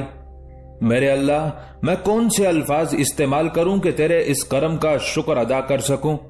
میرے اللہ، میں اپنی ساری توانائیوں کو تیرے سامنے سر بسجود کرتے ہوئے تیرا شکر ادا کرتا ہوں کہ تو نے میرے بھتیجے الپرسلان اور اس کے لشکریوں کی مدد سے میری اعانت، میری استمداد کا سامان کیا۔ میرے اللہ، تیرا یہ عاجز و گنہگار بندہ تا دم مرگ تیرا شکر گزار رہے گا۔ یہاں تک کہنے کے بعد سلطان تغرل سلجوقی اپنی جگہ پر اٹھ کھڑا ہوا۔ شمال کی طرف سے آنے والا لشکر اب قریب آ گیا تھا، اس کے گھوڑے صاف دکھائی دے رہے تھے۔ اس لشکر کے آگے سلطان کا بھتیجا الپرسلان تھا، جس کی سفید ابا ہواؤں میں لہریاں لے رہی تھی۔ سلطان کے لشکر کے قریب آ کر الپرسلان نے اپنی چمکتی ہوئی تلوار فضا میں بلند کی، جس کے نتیجے میں اس کا لشکر اس کے پیچھے رک گیا تھا۔ اپنے گھوڑے کو دوڑاتا ہوا الپرسلان سلطان تغرل سلجوقی کے پاس آیا۔ لوگوں نے دیکھا الپرسلان تناور درختوں جیسا قداور اور پتھر کے نگر جیسا سخت جان تھا۔ اس کی آنکھوں میں اس سمے پیار کی کرنوں کے پس منظر میں ریزگی کے عذاب جوش مار رہے تھے۔ اس کے سفید شفاف چہرے پر آدمیت کی تقدیر اور مسرت کی جوش مارتی تنویریں صاف دیکھی جا سکتی تھی۔ اپنے گھوڑے سے جس وقت اترا، عین اسی وقت سلطان تغرل نے اسے گلے لگانے کے لیے اپنے بازو پھیلا دیے تھے۔ گھوڑے سے اترنے کے بعد الپرسلان بھاگا، ابر کے پیراہن سے تراشا اس کا سفید لباس ہواؤں میں اڑ رہا تھا۔ پھر الپرسلان بھاگ کر اپنے چچا سلطان تغرل سلجوقی سے بغل گیر ہو گیا تھا۔ جب دونوں علیحدہ ہوئے تو الپرسلان نے سلطان تغرل کو مخاطب کرتے ہوئے کہنا شروع کیا، اے مہربان ام، میں نے دور سے آپ کو اپنے لشکر کے سامنے سجدہ ریز ہو کر دعا مانگتے ہوئے دیکھ لیا تھا۔ میرے محترم باپ کے عظیم بھائی ابراہیم نال کے مقابلے میں رے کی طرف کوچ کرنے سے قبل کم از کم نیشاپور سے آپ نے چند قاصد میری طرف مرو ہی بھجوا دیے ہوتے تو میں اپنے لشکر کے ساتھ نیشاپور میں ہی آپ کی خدمت میں حاضر ہو جاتا۔ آپ نے یہ کیسے سوچ لیا کہ میرا ام مصیبت میں ہو اور الپرسلان مصیبت کے اس وقت اپنے ام کی مدد کو نہ پہنچے؟ میرے ام، یہ ابراہیم بن انال دھوکے اور فریب میں پڑا ہوا ہے۔ قسم خداوند قدوس کی جو سارے جہانوں کا مالک ہے اور جو ہر شے کو رزق عطا کرنے والا ہے، یہ ابراہیم انال جس قدر لشکر اپنے پاس رکھتا ہے، اتنا لشکر یہ اور لے آئے تب بھی رے کے ان کھلے میدانوں میں ہم اسے اپنے آگے آگے بے ضرر ریوڑ کی طرح ہانک کر رکھ دیں گے۔ الپرسلان کی اس گفتگو سے سلطان تغرل سلجوقی نے ایک بار پھر اسے اپنے ساتھ لپٹایا اور پیشانی چومی اور کہنے لگا، الپرسلان میرے بیٹے، قسم خدائے واحد کی، تو نے اپنے لشکر سے ہی نہیں اپنی گفتگو سے بھی میرے حوصلوں کو جوان، میری ہمت کو پرشباب بنا کر رکھ دیا ہے۔ اب میں خیال کرتا ہوں کہ یہ ابراہیم بن انال ہمارے مقابلے میں کوئی حیثیت ہی نہیں رکھتا۔ میں اس خداوند قدوس کا بھی انتہا درجے کا شکر گزار ہوں جس نے تیری صورت میں میرے بیٹے بر وقت میری مدد کا سامان کیا۔ سلطان تغرل سے ہٹ کر الپرسلان کی نگاہ جب زیداق بن تغرائی پر پڑی تو الپرسلان نے اپنے بازو پھیلا دیے۔ اس پر مسکراتے ہوئے زیداق بن تغرائی آگے بڑھا، الپرسلان سے بغل گیر ہوا۔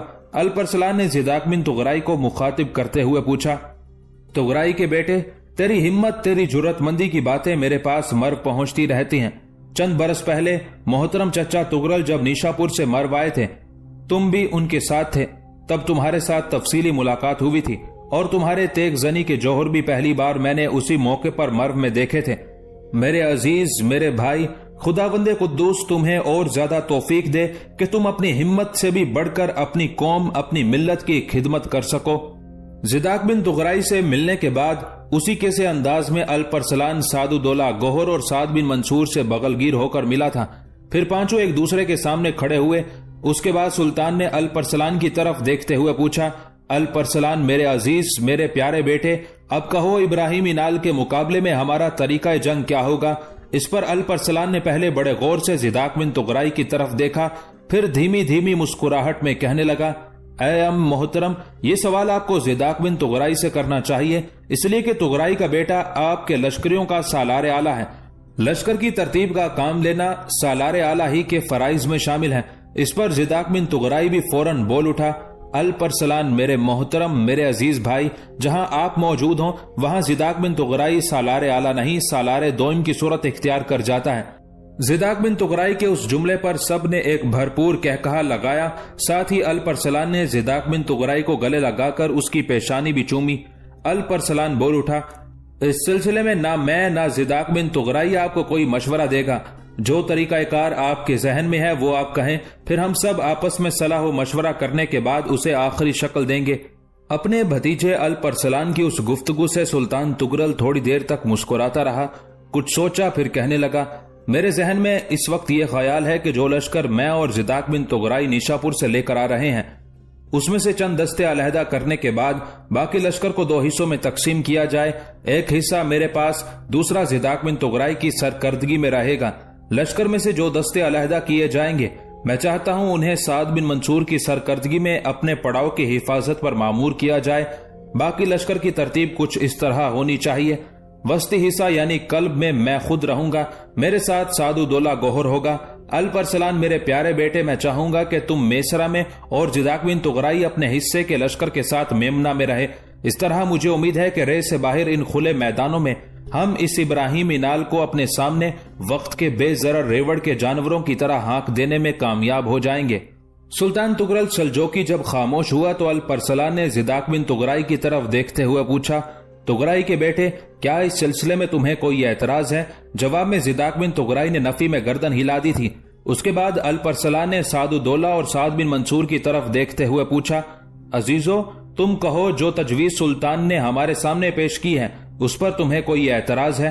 زیداق بن تغرائی کی طرح ان دونوں نے بھی جب نفی میں گردنیں ہلا دی تب الپرسلان نے خوشی کا اظہار کیا اور سلطان تغرل کو کہنے لگا، اے ام محترم، ہم میں سے کسی کو بھی آپ کی پیش کردہ جنگی تجویز پر کوئی اعتراض نہیں ہے، لہٰذا اب یہ آخری ہے کہ کل میں آپ میسرا میں اور میمنا پر زیداق بن تغرائی، جبکہ سعد الدولہ گوہر آپ کے ہمراہ قلب میں اور سعد بن منصور پڑاؤ کی حفاظت کا ذمہ دار ہوگا۔ میرے خیال میں اگر آپ حکم دے تو ہم اپنے اپنے لشکروں کی ترتیب درست کریں۔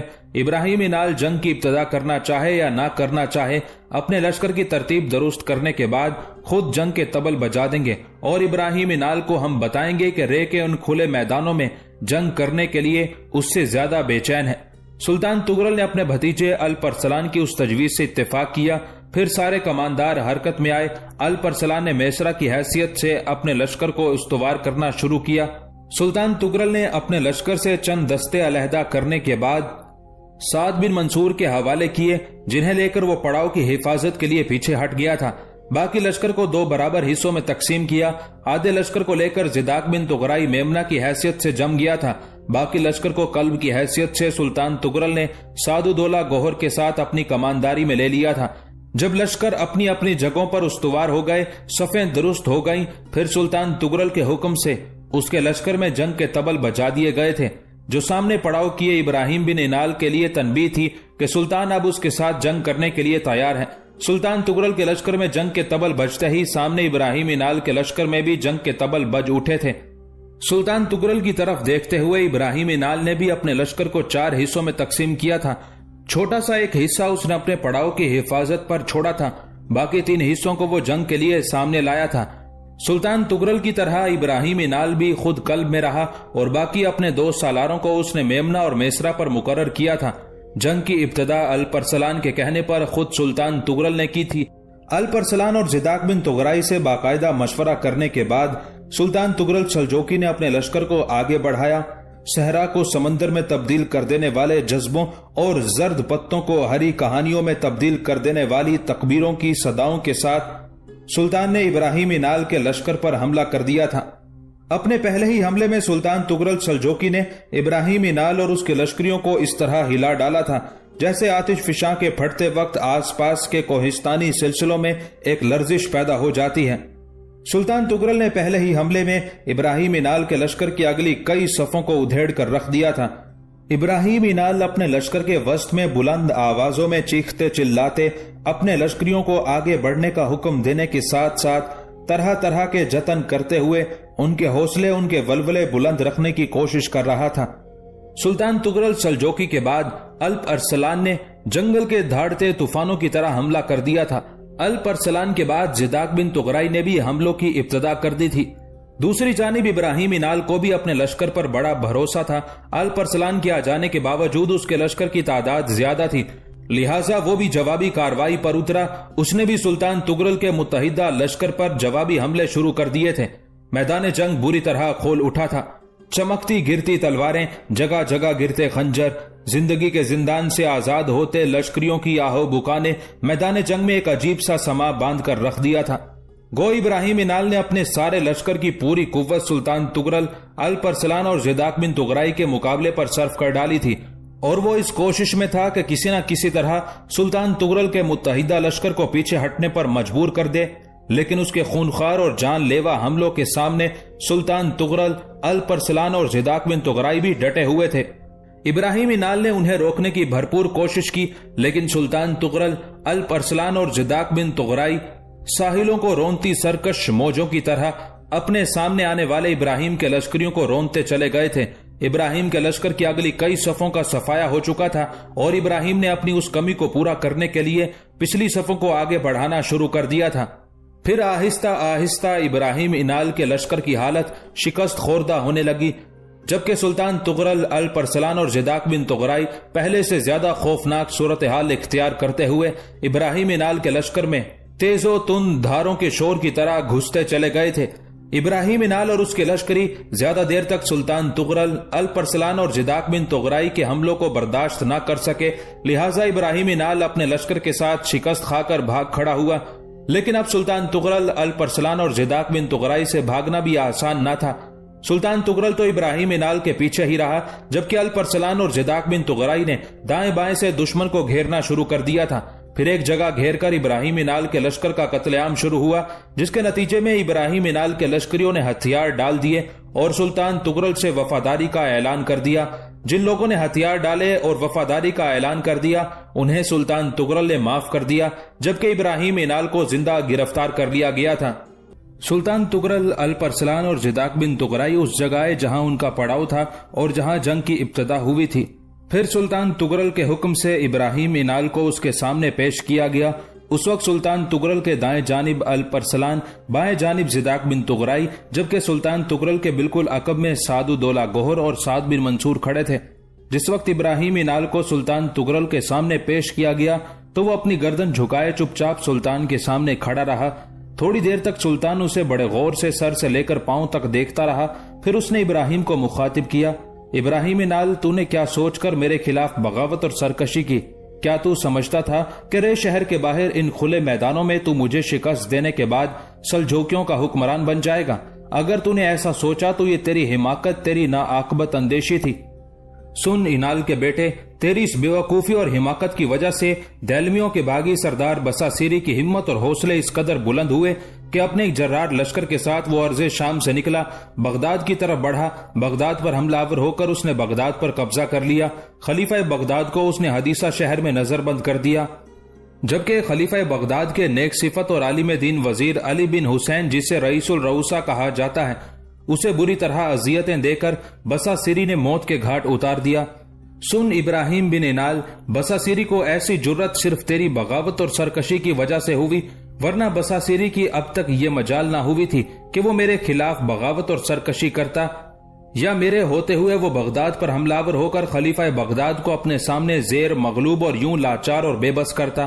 اگر وہ ایسا کرنے کی کوشش کرتا، قسم خداوند قدوس کی، میں اس کی ٹانگیں کاٹ کر رکھ دیتا۔ لیکن جب اس نے دیکھا کہ میں اپنے لشکر کے ساتھ تیری طرف کوچ کر رہا ہوں اور یہ کہ تو نے بغاوت کر دی ہے، تو اس کے پر نکل آئے اور وہ بغداد پر قابض ہو گیا۔ لہٰذا تو نے میری سلطنت کے خلاف ایک ایسا جرم، ایسا گھناؤنا کام کیا جس کی معافی نہیں ہے۔ یہاں تک کہنے کے بعد سلطان تغرل لمحہ بھر کے لیے رکا، پھر اس نے الپ ارسلان اور زیداک بن طغرائی کو اپنے قریب بلایا۔ وہ دونوں اپنے چہرے سلطان کے قریب لے گئے۔ سلطان تھوڑی دیر تک ان دونوں سے خسر پھسر کرتا رہا، شاید یہ ابراہیم بن انال کے متعلق کوئی صلاح و مشورہ تھا۔ اس کے بعد سلطان جب اس مشورے سے فارغ ہوا تو اس نے پھر ابراہیم بن انال کو مخاطب کرتے ہوئے کہنا شروع کیا، انال کے بیٹے، اس سے پہلے بھی تو 2 بار بغاوت اور سرکشی اختیار کر چکا ہے، یہ تیری تیسری بغاوت ہے۔ جب تو نے پہلی بغاوت کی تو میں نے اپنے بھائی اور الپ ارسلان کے باپ چاگری بیگ داؤد کو تیرے پیچھے لگایا تھا۔ میرے بھائی چاگری بیگ نے تمہیں بدترین شکست دی۔ اس موقع پر میں تیرا کام تمام کرنے کا حکم دینا چاہتا تھا، پر میرے بھائی چاگری بیگ نے تیری سفارش کی، جس کی بنا پر میں نے تمہیں معاف کر دیا تھا۔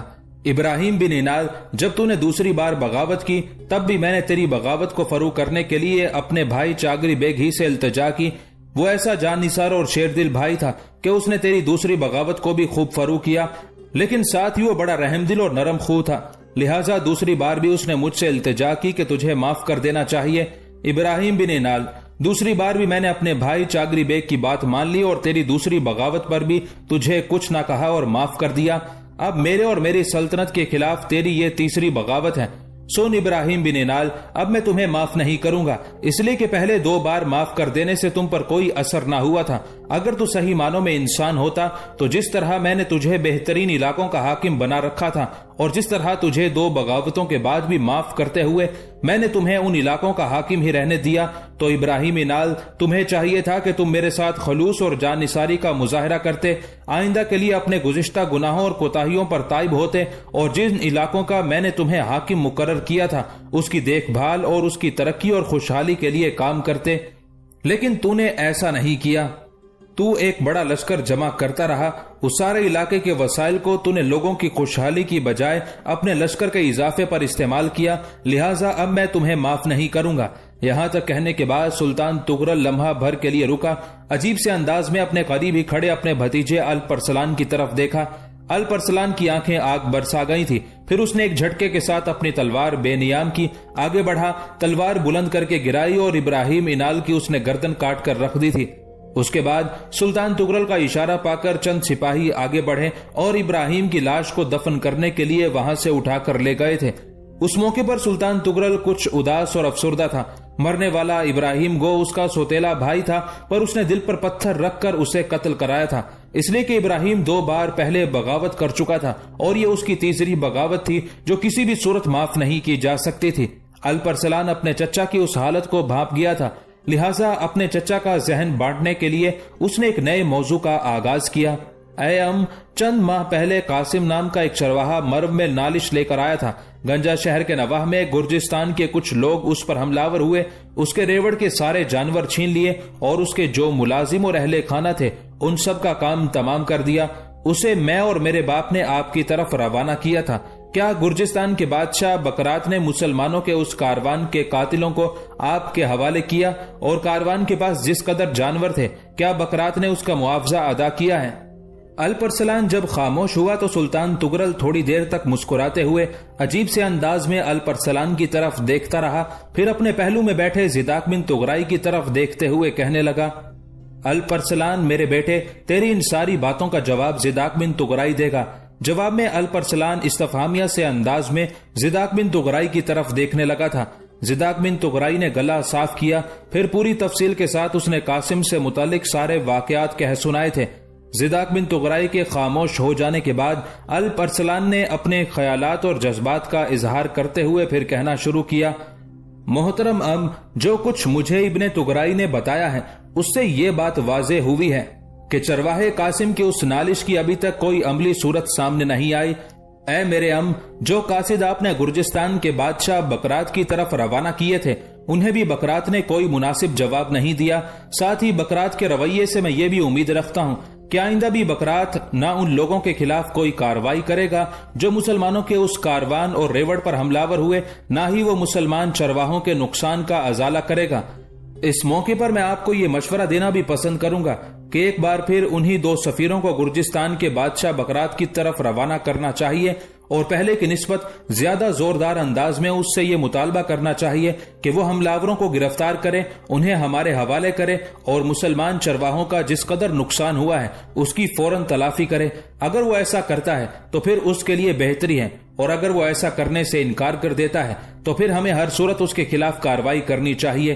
اپنے بھتیجے الپ ارسلان کی اس گفتگو سے سلطان تغرل تھوڑی دیر تک گہری سوچوں میں کھویا رہا، پھر شاید اس نے کوئی فیصلہ کیا۔ اس کے بعد الپ ارسلان کی طرف دیکھتے ہوئے وہ کہنے لگا، अल्प अरसलान मेरे बेटे, मेरे बच्चे, तुम्हारा कहना दुरुस्त है। इब्राहिम नाल की बगावत को तो हम फरू कर चुके हैं। मेरे बेटे, इस वक्त हमारे सामने सबसे बड़ा मकसद बसासिरी के खिलाफ हरकत में आना है, जिसने जबरदस्ती बगदाद पर कब्जा कर रखा है और खलीफा बगदाद को उसने हदीसा में नजरबंद किया हुआ है। मेरे बेटे, बसासिरी की ये सरकशी और बगावत खत्म करने के बाद मेरे खुदावंद ने चाहा तो मैं गुर्जिस्तान के बादशाह बकरात के खिलाफ जरूर हरकत में आऊंगा। मेरे ख्याल में जिस काम के लिए हम रे आए थे उसकी हम तकमील कर चुके हैं। अब अपने पूरे लश्कर के साथ निशापुर का रुख करते हैं। वहां चंद दिन कयाम करके लश्कर को सुस्ताने का मौका दिया जाएगा। उसके बाद बगदाद की तरफ कूच किया जाएगा। अल्प अरसलान मेरे बेटे, मेरे बच्चे, तुम अपने लश्कर को लेकर इस मुहिम में मेरे साथ रहोगे। अल्प अरसलान और जिदाक बिन तुगराई ने सुल्तान तुगरल की उस तजवीज से इत्तेफाक किया। फिर उसी रोज मुत्तहिदा लश्कर ने रे के उन खुले मैदानों से निशापुर की तरफ कूच किया। निशापुर में सुल्तान तुगरल ने अपने लश्कर को सुस्ताने का मौका देने के लिए सिर्फ चंद रोज कयाम किया। इस चंद रोजा कयाम के दौरान ही सुल्तान तुगरल का वजीर अमीदल मुल्क कुंदूरी और सुल्तान की नई बीवी बुगलात उसके पीछे पड़ गए थे। लगातार सुल्तान को वो ये मशवरे देते रहे कि अल्प अरसलान की जगह बुगलात के बेटे सुलेमान को वली अहद मुकर्रर किया जाए, लेकिन निशापुर में उस कयाम के दौरान सुल्तान तुगरल ने कोई फैसला न किया। फिर उसने अपने वजीर अमीदल मुल्क कुंदूरी को हुक्म दिया कि वो निशापुर से हदीसा की तरफ जाए, जहां खलीफा बगदाद को नजरबंद रखा गया है, और वहां से खलीफा को निकालकर बगदाद का रुख करे। सुल्तान तुगरल को पूरी उम्मीद थी कि बगदाद के बाहर अगर बसासिरी के साथ जंग हुई तो वो बसासिरी को जिल्लत आमेज शिकस्त देकर भाग जाने पर मजबूर कर देगा। इसी बिना पर अमीदुल मुल्क कंदूरी को चंद मुहाफिज दस्तों के साथ उसने पहले से ही हदीसा की तरफ रवाना कर दिया था, ताकि खलीफा बगदाद को हदीसा से निकालकर बगदाद का रुख करे। सुल्तान तुगरल, अल्प अरसलान और जिदाक बिन तुगराई जब अपने मुत्तहिदा लश्कर के साथ बगदाद के नवाह में पहुंचे तो बसासिरी पहले ही 1 लाख के लगभग जर्रार लश्कर के साथ बगदाद के नवाह में खेमा जन था। गोया सुल्तान तुगरल की आमद की उसे इत्तला मिल चुकी थी और बगदाद के नवाह में वो सुल्तान तुगरल से जंग करने के लिए पहले से तैयार था। सुल्तान तुगरल सल्जोकी ने बसासिरी के सामने अपना पड़ाव करने में देर नहीं की। उस खतरे से बचने के लिए कि बसासिरी कहीं अचानक हमलावर ना हो जाए, सुल्तान ने पड़ाव करने के साथ ही अपने लश्कर की तरतीब अल्प अरसलान और जिदाक बिन तुगराई से मशवरा करने के बाद दुरुस्त कर ली थी। हस्बे मामूल सुल्तान तुगरल वस्ती हिस्से में रहा। मिस्रा पर अल्प अरसलान को, मेमना पर जिदाक बिन तुगराई को रखा गया था। रे के मैदान जंग की तरह सुल्तान ने सादुद्दौला गौहर को अपने साथ रखा था, जबकि साद बिन मंसूर को अपने पड़ाव की हिफाजत पर मामूर कर दिया था। उधर बसासिरी भी बड़ा चालाक और अय्यार था। जो ही सुल्तान तुगरल ने उसके सामने अपने लश्कर का पड़ाव किया, उसने अपने लश्कर में जंग के तबल बजवा दिए थे। शायद वो सुल्तान तुगरल के लश्कर की थकावट से फायदा उठाते हुए अपने और अपने लश्करियों के लिए फवाइद हासिल करना चाहता था। जिस वक्त बसासिरी के लश्कर में जंग के तबल और नकारे बजे थे, उसी वक्त सुल्तान तुगरल के लश्कर में भी तबल बज उठे। साथ ही बड़ी पुरशोर आवाजों में खुदावंदे कुद्दूस के नाम की तकबीरें भी बुलंद होना शुरू हो गई थी। उसके थोड़े ही देर बाद बसासिरी ने अपने लश्कर को सुल्तान तुगरल के लश्कर पर हमला करने का हुक्म दे दिया था। दोनों लश्करों के दरमियान घमसान की जंग हुई। सुल्तान तुगरल, अल्प अरसलान और जिदाक बिन तुगराई के ताबड़तोड़ हमलों ने बसासिरी के होश उड़ा दिए थे। ये सूरत हाल देखते हुए बसासिर ने अपनी शिकस्त को तस्लीम किया और मैदान जंग से भाग उठा। अपने पड़ाव में वो हर चीज वैसी की वैसी छोड़ भागा था। इधर सुल्तान और अल्प अरसलान ने जिदाक बिन तुगराई को उसके लश्कर के साथ बसासिरी के ताकुब में लगा दिया था, जबकि खुद सुल्तान तुगरल और अल्प अरसलान बसासिरी के पड़ाव की हर चीज पर कब्जा करने के बाद फातेह की हैसियत से बगदाद शहर में दाखिल हो गए थे। उधर आंधी और तूफान की तरह जिदाक बिन तुगराई बसासिरी के ताकुब में लगा हुआ था। बसासिरी बड़ी तेजी से अर्ज़े शाम की तरफ भागा जा रहा था। फिर जब उसने अंदाजा लगाया कि ताकुब में जिदाक बिन तुगराई अकेला है और वो बगदाद से काफी दूर जा चुका है, वहां से जिदाक बिन तुगराई को कोई मदद नहीं मिल सकती। साथ ही जब उसने ये भी अंदाजा लगा लिया कि जिदाक बिन तुगराई की सरकर्दगी में ताकुब करने वाले लश्कर की तादाद उसके अपने लश्कर से कम ही है, तब उसके हौसले एक बार फिर बुलंद हुए। अचानक अपने छोटे सालारों से मशवरा करने के बाद बसासिरी अपने लश्कर के साथ ताकुब करते हुए जिदाक बिन तुगराई के लश्कर पर हमलावर हो गया था। जिदाक बिन तुगराई चूंकि वक्त के आगाज से इंतहा की तरफ भागते और जमीन के चीथड़े उड़ाते, तूफानों और आसमान के बदन पर खंजर चलाते, हल्का दर हल्का रक्स करते बगोलों की तरह ताकुब कर रहा था। लिहाजा जिस वक्त बसासिरी ने मुड़कर हमला किया तो दोनों लश्कर एक बार फिर बुरी तरह टकराए थे। उस टकराव में दोनों तरफ के कई घोड़े अपने सवारों समेत जमीन पर गिर गए थे। बसासीरी का ख्याल था कि जब वो अचानक मुड़कर ज़िदाक बिन तुगराई पर हमलावर होगा तो ज़िदाक बिन तुगराई उसकी उस जरब को बर्दाश्त नहीं कर सकेगा और पसपा होने पर मजबूर हो जाएगा। लेकिन यह उसकी सारी गलतफहमी, धोखा और फरेब था, इसलिए कि जिस वक्त बसासीरी ने मुड़कर हमला किया, ऐन उसी वक्त ज़िदाक बिन तुगराई भी बसासीरी और उसके लश्करियों पर फिजाओं के नीलगू फासलों में तकबीर के तुन तमाचों, साहिल पर आबाद बस्तियों को फना कर देने वाली तुगयानियों की तरह उलझ पड़ा था। बसासीरी ने अपनी तरफ से पूरी कोशिश की कि ज़िदाक बिन तुगराई और उसके लश्करियों को अपने लश्कर के अंदर ना घुसने दे। वो अपने लश्कर की अगली सफों में जंग कर रहा था और ललकार ललकार कर अपने लश्करों का हौसला बढ़ा रहा था। साथ ही ये भी तनबीह करता जा रहा था कि अगर इस बार उसे शिकस्त हुई तो फिर उन सब की जानें खतरे में पड़ जाएंगी। लेकिन उन सारी तदबीरों के बावजूद ज़िदाक बिन तुगराई शब की नरमियों के रेशमी लम्हों में दस्ते तसर्रुफ और तख्लीक के राज को अफशा करती मौत की ना बुझने वाली प्यास की तरह बसासीरी के लश्कर में घुसता चला गया था। और ऐसा करने के बाद उसने चारों तरफ मौत का ना खत्म होने वाला खेल शुरू कर दिया था। ज़िदाक बिन तुगराई के उन जानलेवा हमलों ने बसासीरी और उसके साथियों की जुर्रतमंदी को उड़ाकर रख दिया था। उनकी नजरों की अमाजगा में फिक्री और इरादी कुव्वतों और इदराक की हर कैफियत और माहियत को मुंजमिद करके रख दिया था। थोड़ी देर की ही जंग में ज़िदाक बिन तुगराई ने बसासीरी और उसके लश्कर की हालत खिजा की शाम में पत्ते गिराती नंगी टहनियों जैसी बनाकर रख दी थी। इस जंग में एक बार फिर बसासीरी को बदतरीन शिकस्त हुई। बसासीरी को जिंदा गिरफ्तार कर लिया गया, जबकि उसके सारे सरकश और बागी साथियों का खात्मा कर दिया गया था। जिस वक्त बसासीरी को ज़िदाक बिन तुगराई के सामने पेश किया गया तो ज़िदाक बिन तुगराई अपने घोड़े से उतरा, चंद कदम आगे बढ़ा। एक बार सर से लेकर पांव तक उसने बसासीरी का बागौर जायजा लिया।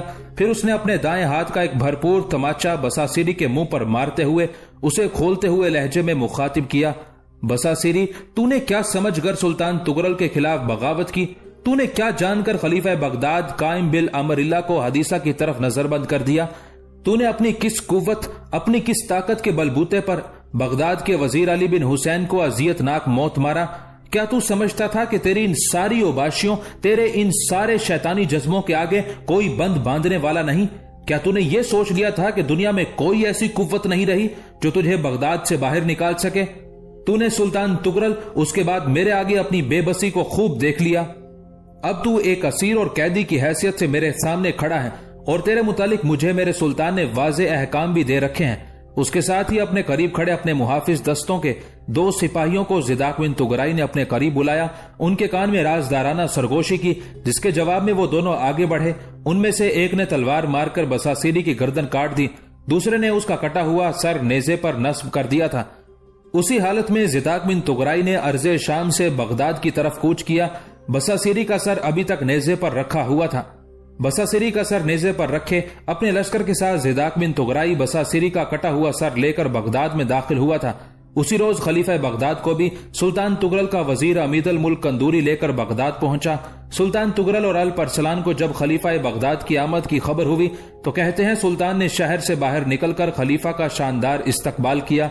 ये भी कहते हैं कि खलीफा का इस्तकबाल करते हुए सुल्तान ने 7 मरतबा जमीन बोस होकर खलीफा के सामने अपनी आजिज़ी और इंकसारी का इजहार किया। खलीफा बगदाद सुल्तान तुगरल की उस कारगुजारी से बे इंतहा दर्जे का खुश हुआ। खलीफा के साथ सब एक जुलूस की सूरत में बगदाद में दाखिल हुए थे। इसी दौरान सुल्तान तुगरल की पहली बीवी फौत हो गई, लिहाजा खलीफा बगदाद ने अपनी बेटी सैयदा ज़हरा खातून को सुल्तान तुगरल के अक्द में दे दिया था। बगदाद से सुल्तान तुगरल और ज़िदाक बिन तुगराई तो अपने लश्कर के साथ नीशापुर की तरफ चले गए थे, जबकि अल परसलान अपने हिस्से के लश्कर को लेकर मर्व की तरफ कूच कर गया था। आसमान पर गहरे बादल छाए हुए थे। करियाम नाम की बस्ती से बाहर कोहिस्तानी सिलसिले में हसीनो खूबरू रोजबा अपने रेवड़ को चरा रही थी। हल्की हल्की फवार भी पड़ रही थी। रोजबा एक बड़े पत्थर पर बैठी थी, उसके हाथ में छड़ी थी जिसे बार बार वो जमीन पर मारते हुए न जाने किन नाआशना ख्यालात का इजहार कर रही थी। ऐसे में उसका छोटा भाई बारबक बस्ती की तरफ से नमूदार हुआ। वो उसका खाना लेकर आया था। रोजबा ने अभी तक उसे देखा ना था, इसलिए कि बारबक की तरफ उसकी पीठ थी। अचानक जमीन पर छड़ी मारते बड़ी दुखी और बड़ी गमजदा आवाज में रोजबा गाने लगी। उसकी ये कैफियत देखते हुए उसके करीब आकर उसका छोटा भाई बारबक एक पत्थर की ओट में बैठ गया और जो कुछ वो गा रही थी उसे सुनने की कोशिश करने लगा था। रोजबा जो कुछ गा रही थी उसका मुद्दा कुछ इस तरह था। अजनबी, कब आओगे? कब उजड़ी वादियों को सुनहरे वस्ल के पैगाम मिलेंगे। अजनबी, अंधेरी रातों के सन्नाटों में तेरी यादों के हंसी गुंबद मेरी मोहब्बत के महताबी अक्स हैं। तुम्हारी मोहब्बत मेरे दिल की अंगुश्तरी का नग, तुम्हारी चाहत मेरे नफ्स का नगमा और मेरी हंसी में नूर और रक्स की फवार है। अजनबी, कब आओगे, कब जुल्मत छटेगी, अनवार बरसेंगे। अजनबी, अगर तू मुझे मिल जाए तो मैं कांटों को गुदगुदाने का तबस्सुम सिखा दूं, जर्द वादियों को गुलिस्तां बना दूं, गीतों को मोहब्बत की आंच से बर्क बना दूं, आहों को रक्स गम को चहकना सिखा दूं। ऐ नब्ज़े वतन में खून की सूरत दौड़ने वाले तुगराई के बेटे, ऐ अर्ज़े वतन को नक्शो निगार रंगो बू बना देने वाले ज़िदाक, तू अगर मेरा हाथ थाम के मुझे मोहब्बत से हम किनार करे तो मैं संगो खश्त को लालो गोहर बना दूं, अपनी पस्ती को उठाकर मिराज कर दूं, एक ठोकर से नफरतों का राज उलट दूं। अजनबी, कब आओगे, कब मेरे जिस्म के जर्रे जगमगाएंगे। अजनबी, तू जो मेरा हम सफर हो तो गुलों के बरहम मिजाज, शगुफों के गरम तेवर को मैं पंखड़ियों के शीरी लम्स, मध्यम मीठे सुरों में बदल दूं।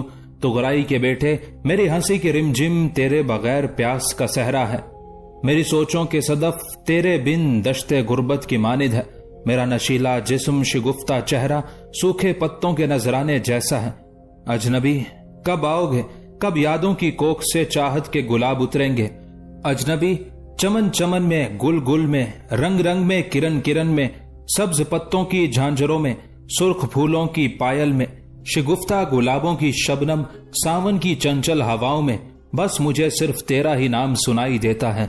अजनबी, कब आओगे, कब रफाकतों के नए ख्वाब जन्म लेंगे।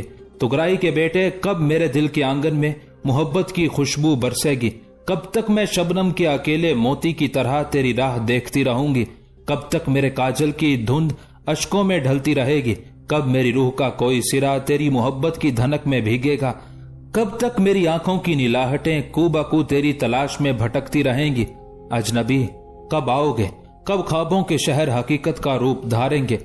यहां तक कहने के बाद रोजबा खामोश हो गई थी। उस बेचारी की हालत अजीबो गरीब हो रही थी। उसकी आंखों में आंसू उमड़े हुए थे और अपने आप को जब्त करने के लिए वो अपने हाथ में पकड़ी हुई छड़ी बार बार जमीन पर मारते हुए शायद जहन और दिल में उठने वाले ख्यालात को झटक देने की कोशिश कर रही थी।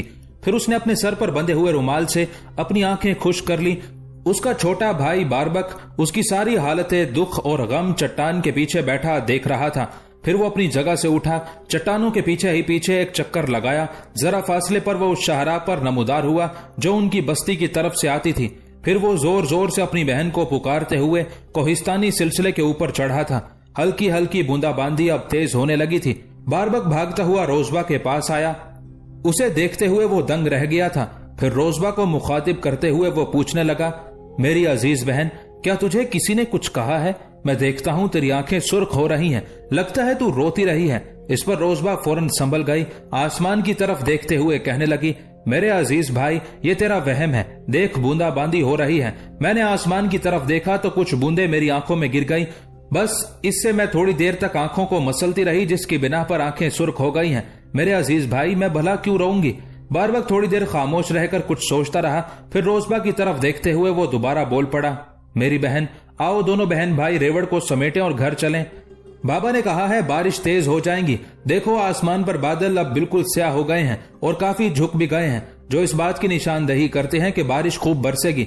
इससे पहले कि बारिश तेज हो जाए, आओ अपने रेवड़ को समेटें और घर चलें। मेरे भाई, रेवड़ को तो हम घर ले जाएं, लेकिन अभी जानवर भूखे हैं। थोड़ी देर तक कोहिस्तानी सिलसिले में चरते रहेंगे तो पेट भर लेंगे। रोजबा ने बड़े मोहब्बत भरे अंदाज में अपने छोटे भाई बारबक की तरफ देखते हुए कहा था। जवाब में बारबक फिर बोल पड़ा, सुन मेरी बहन, तू जानवरों की फिक्र ना कर, मैं इनके चारे का बंदोबस्त करके आ रहा हूँ। हमने जो गुज़िश्ता दिनों मकई के नए खेत खरीदे थे, उनसे मैं, बाबा और माँ तीनों अपने रेवड़ के लिए चारा काट कर बाड़े में फैला कर आए हैं। अब बाबा ने मुझे भेजा है कि तुम्हारे साथ मिलकर मैं रेवड़ ले आऊं। मेरी प्यारी बहन, आओ दोनों बहन भाई रेवड़ को हाँके और घर चलें। बारबक की उस गुफ्तगू से रोजबा किसी हद तक मुतमईन हो गई थी। फिर दोनों बहन भाई हरकत में आए। अपने रेवड़ के सारे जानवरों को हाँकते हुए वो अपनी बस्ती की तरफ जा रहे थे। दोनों बहन भाई अपने रेवड़ को लेकर जब बाड़े में दाखिल हुए तो रोजबा ने देखा बाड़े के अंदर वाकई काफी मिकदार में चारा फैला हुआ है। जानवर बाड़े में घुसते ही चारे पर टूट पड़े थे। दोनों बहन भाइयों ने बाड़े का बैरूनी दरवाजा बंद कर दिया था। फिर वो घर में दाखिल हुए। रोजबा सामने वाले सुकूनती हिस्से की तरफ चली गई थी। अली जाक और उसकी बीवी अनाबेल दोनों उस वक्त दीवान खाने में बैठे हुए थे। बारबक दीवान खाने में चला गया। फिर वो तफसील के साथ उस सूरत हाल से मुतल्लिक अपने माँ बाप से गुफ्तगू करने लगा था जो उसने कोहिस्तानी सिलसिले में थोड़ी देर पहले अपनी बहन के सिलसिले में देखी थी। अपने कमरे में जाने के बाद रोजबा ने वजू किया। फिर वो असर की नमाज अदा करने लगी थी। नमाज से फारिग होकर उसने जान नमाज लपेट कर एक तरफ रखा था कि कमरे में उसकी माँ दाखिल हुई। हाथ के इशारे से अनाबेल ने रोजबा को मसहरी पर बैठने के लिए कहा। रोजबा बेचारी कुछ मुतफक्किर हो गई थी। अपनी माँ के कहने पर वो मसहरी पर बैठ गई। अनाबेल भी उसके पहलू में बैठ गई। फिर अनाबेल की आवाज सुनाई दी, रोजबा मेरी बेटी, तुमसे एक बात पूछती हूँ, साथ ही तुमसे ये भी कहती हूँ कि मेरी बच्ची, मेरी बेटी, मैं तेरी माँ हूँ। जो कुछ मैं पूछूं मेरे सामने सच सच कहना, झूठ का सहारा लेकर मुझे टालने की कोशिश न करना। वैसे मुझे उम्मीद है मेरी बेटी मेरे सामने झूठ नहीं बोलेगी। अनाबेल की उस गुफ्तगू से रोजबा किसी कदर फिक्रमंद हो गई थी। बड़े गौर से अपनी माँ की तरफ देखते हुए पूछने लगी, ऐ मेरी माँ, क्या इससे पहले मैंने कभी आपसे झूठ कहा? अनाबेल ने प्यार से उसकी पीठ पर हाथ फेरते हुए थोड़ी देर तक उसे तसल्ली दी। फिर वो बोल पड़ी, रोजबा मेरी बेटी, मैं जानती हूँ कि इससे पहले तूने मेरे सामने कभी झूठ नहीं बोला, लेकिन जिस मामले पर मैं तुमसे अब गुफ्तगू करना चाहती हूँ वो मामला तेरी जात, तेरी शख्सियत से मुताल्लिक है। मुझे खदशा है कि उस मामले को टालने और राज में रखने के लिए तू हकीकत हाल को मुझसे छुपा भी सकती है। रोजबा ने एक बार फिर बड़े गौर से अपनी माँ की तरफ देखा। फिर निगाहें झुकाते हुए कहने लगी, ऐ मेरी माँ, आप पूछे क्या पूछती हैं, मैं आपसे वादा करती हूँ कि जो कुछ भी आप पूछेंगी सच ही कहूंगी। अनाबेल ने अपने सर को आगे बढ़ाते हुए उसकी पेशानी चूमी। फिर राजदाराना से लहजे में वो पूछने लगी, रोजबा मेरी बेटी, क्या तू निशापुर के उस अजनबी को पसंद करने लगी है जिसका नाम जिदाक बिन तुगराई है, जो गुज़िश्ता दिनों हमारे यहाँ 2 दिन कयाम करके गया था? देख मेरी बेटी, सच कहना, मैं तुमसे वादा करती हूँ कि जहाँ तक मुमकिन हुआ, जहाँ तक मेरे बस में हुआ, मैं इस मामले में तेरी मदद जरूर करूंगी। देख मेरी बेटी, कोहिस्तानी सिलसिले के अंदर जो तू गीत गाती रही है जिसमें जिदाक बिन तुगराई का भी जिक्र था, वो तेरे छोटे भाई बारबक ने सुन लिया था। जब वो कोहिस्तानी सिलसिले में तेरी तरफ गया, तेरी बस्ती की तरफ पीठ थी, तू जो गाना गा रही थी उस पर तेरा भाई चौंका। तेरे करीब ही एक चट्टान के पीछे होकर न सिर्फ ये कि तेरा गाना सुनता रहा, बल्कि तेरी हालत, तेरे तासुरात का भी जायजा लेता रहा। जब तूने गाना बंद कर दिया तब वो फिर बस्ती की तरफ से कोहिस्तानी सिलसिले की तरफ जाने वाली शाहराह पर आया और तुझे जोर जोर से पुकारते हुए तेरी तरफ गया। देख मेरी बेटी, सच कह, सच में ही भलाई होती है। अनाबेल जब खामोश हुई तो थोड़ी देर तक रोजबा गर्दन झुकाकर कुछ सोचती रही। फिर माँ की तरफ देखे बगैर वो कहने लगी, ऐ माँ, जो कुछ मेरे भाई ने आपसे कहा है वो सच है, मैं झूठ नहीं बोलूंगी, हकीकत को झुठलाऊंगी भी नहीं। ऐ मेरी माँ, अगर ये जुर्म है तो मैं यकीनन मुजरिम हूँ और जो भी सजा तू मेरे लिए तजवीज करेगी मेरी माँ, मैं उसे भुगतने के लिए तैयार हूँ। रोजबा का जवाब सुनकर अनाबेल खुश हो गई थी। आगे बढ़ी और पूरी कुव्वत से उसने अपनी बेटी रोजबा को अपने साथ लिपटाते हुए कई मर्तबा उसकी पेशानी, उसके गाल और उसके चेहरे को चूमा। फिर उसे अपने साथ लिपटाए ही लिपटाए उसकी पीठ पर हाथ फेरते हुए कहने लगी, रोजबा मेरी बेटी, तू फिक्रमंद मत होना, तेरे बाप को भी इन हालात का इल्म हो चुका है। मुझे तेरे बाप ने ही तुमसे ये इस्तिफसार करने के लिए कहा है। तेरे बाप का ये भी फैसला है कि अगर तू वाकई जिदाक बिन तुगराई को पसंद करती है तो हम अपनी तरफ से पूरी कोशिश करेंगे कि तुझे जिदाक बिन तुगराई की रफीके हयात बना दें। मेरी बेटी, हम तेरी पसंद का जरूर ख्याल करेंगे। देख मेरी बच्ची, तेरे बाप का ये भी कहना है कि अगर इस सिलसिले में हमें जिदाक बिन तुगराई के पास निशापुर भी जाना पड़ा तब भी हम जाएंगे। अपनी माँ का ये जवाब सुनकर रोजबा बुरी तरह उससे लिपट गई, उसके शाने पर अपना सर रखा। फिर प्यार भरे अंदाज में कहने लगी, ऐ मेरी माँ, आपने मेरे सारे दुखों और सारे तफक्कुरात, सारी सोचों का अजाला करके रख दिया है। मैं समझती थी मैं इन यादों को अपने दिल और दिमाग में छुपाए घुट घुट कर जान दे दूंगी, लेकिन अब लगता है मैंने जिस चीज को चाहा है उसे हासिल करने के लिए मैं हक भी रखती हूँ। फिर अनाबेल खड़ी हो गई और कहने लगी, रोजबा मेरी बेटी, चल मेरे साथ दीवान खाने में, तेरे बाबा वहां तेरा इंतजार कर रहे हैं। रोजबा चुपचाप अनाबेल के साथ होली। दोनों दीवान खाने में आई तो अनाबेल मुंह से तो कुछ ना बोली, बस अपने शोहर की तरफ देखते हुए उसने असबात में गर्दन हिला दी थी। इस पर अली जाक के चेहरे पर खुशगवार मुस्कुराहट नमूदार हुई। आगे बढ़कर उसने रोजबा को अपने साथ लिपटाया, उसकी पेशानी चूमी और कहने लगा, रोजबा मेरी बेटी, देख, मोहब्बत करना हर एक का हक है, तूने कोई खिलाफ फितरत काम नहीं किया। देख मेरी बेटी, मुझे खुशी है तूने एक ऐसे जवान को अपनी जिंदगी का साथी बनाने की ख्वाहिश का इजहार किया है जो रिफ्फतों और बुलंदियों का एक मयार है। मेरी बेटी, मैं तेरे लिए उसे हासिल करने के लिए अपनी पूरी कोशिश करूंगा। اب اسی خوشی میں تم دونوں ماں بیٹی کھانا تیار کرو، بھوک لگ رہی ہے۔ اس پر انابیل اور روزبہ دونوں بے پناہ خوشی کا اظہار کرتی ہوئی دیوان خانے سے نکل گئی تھی۔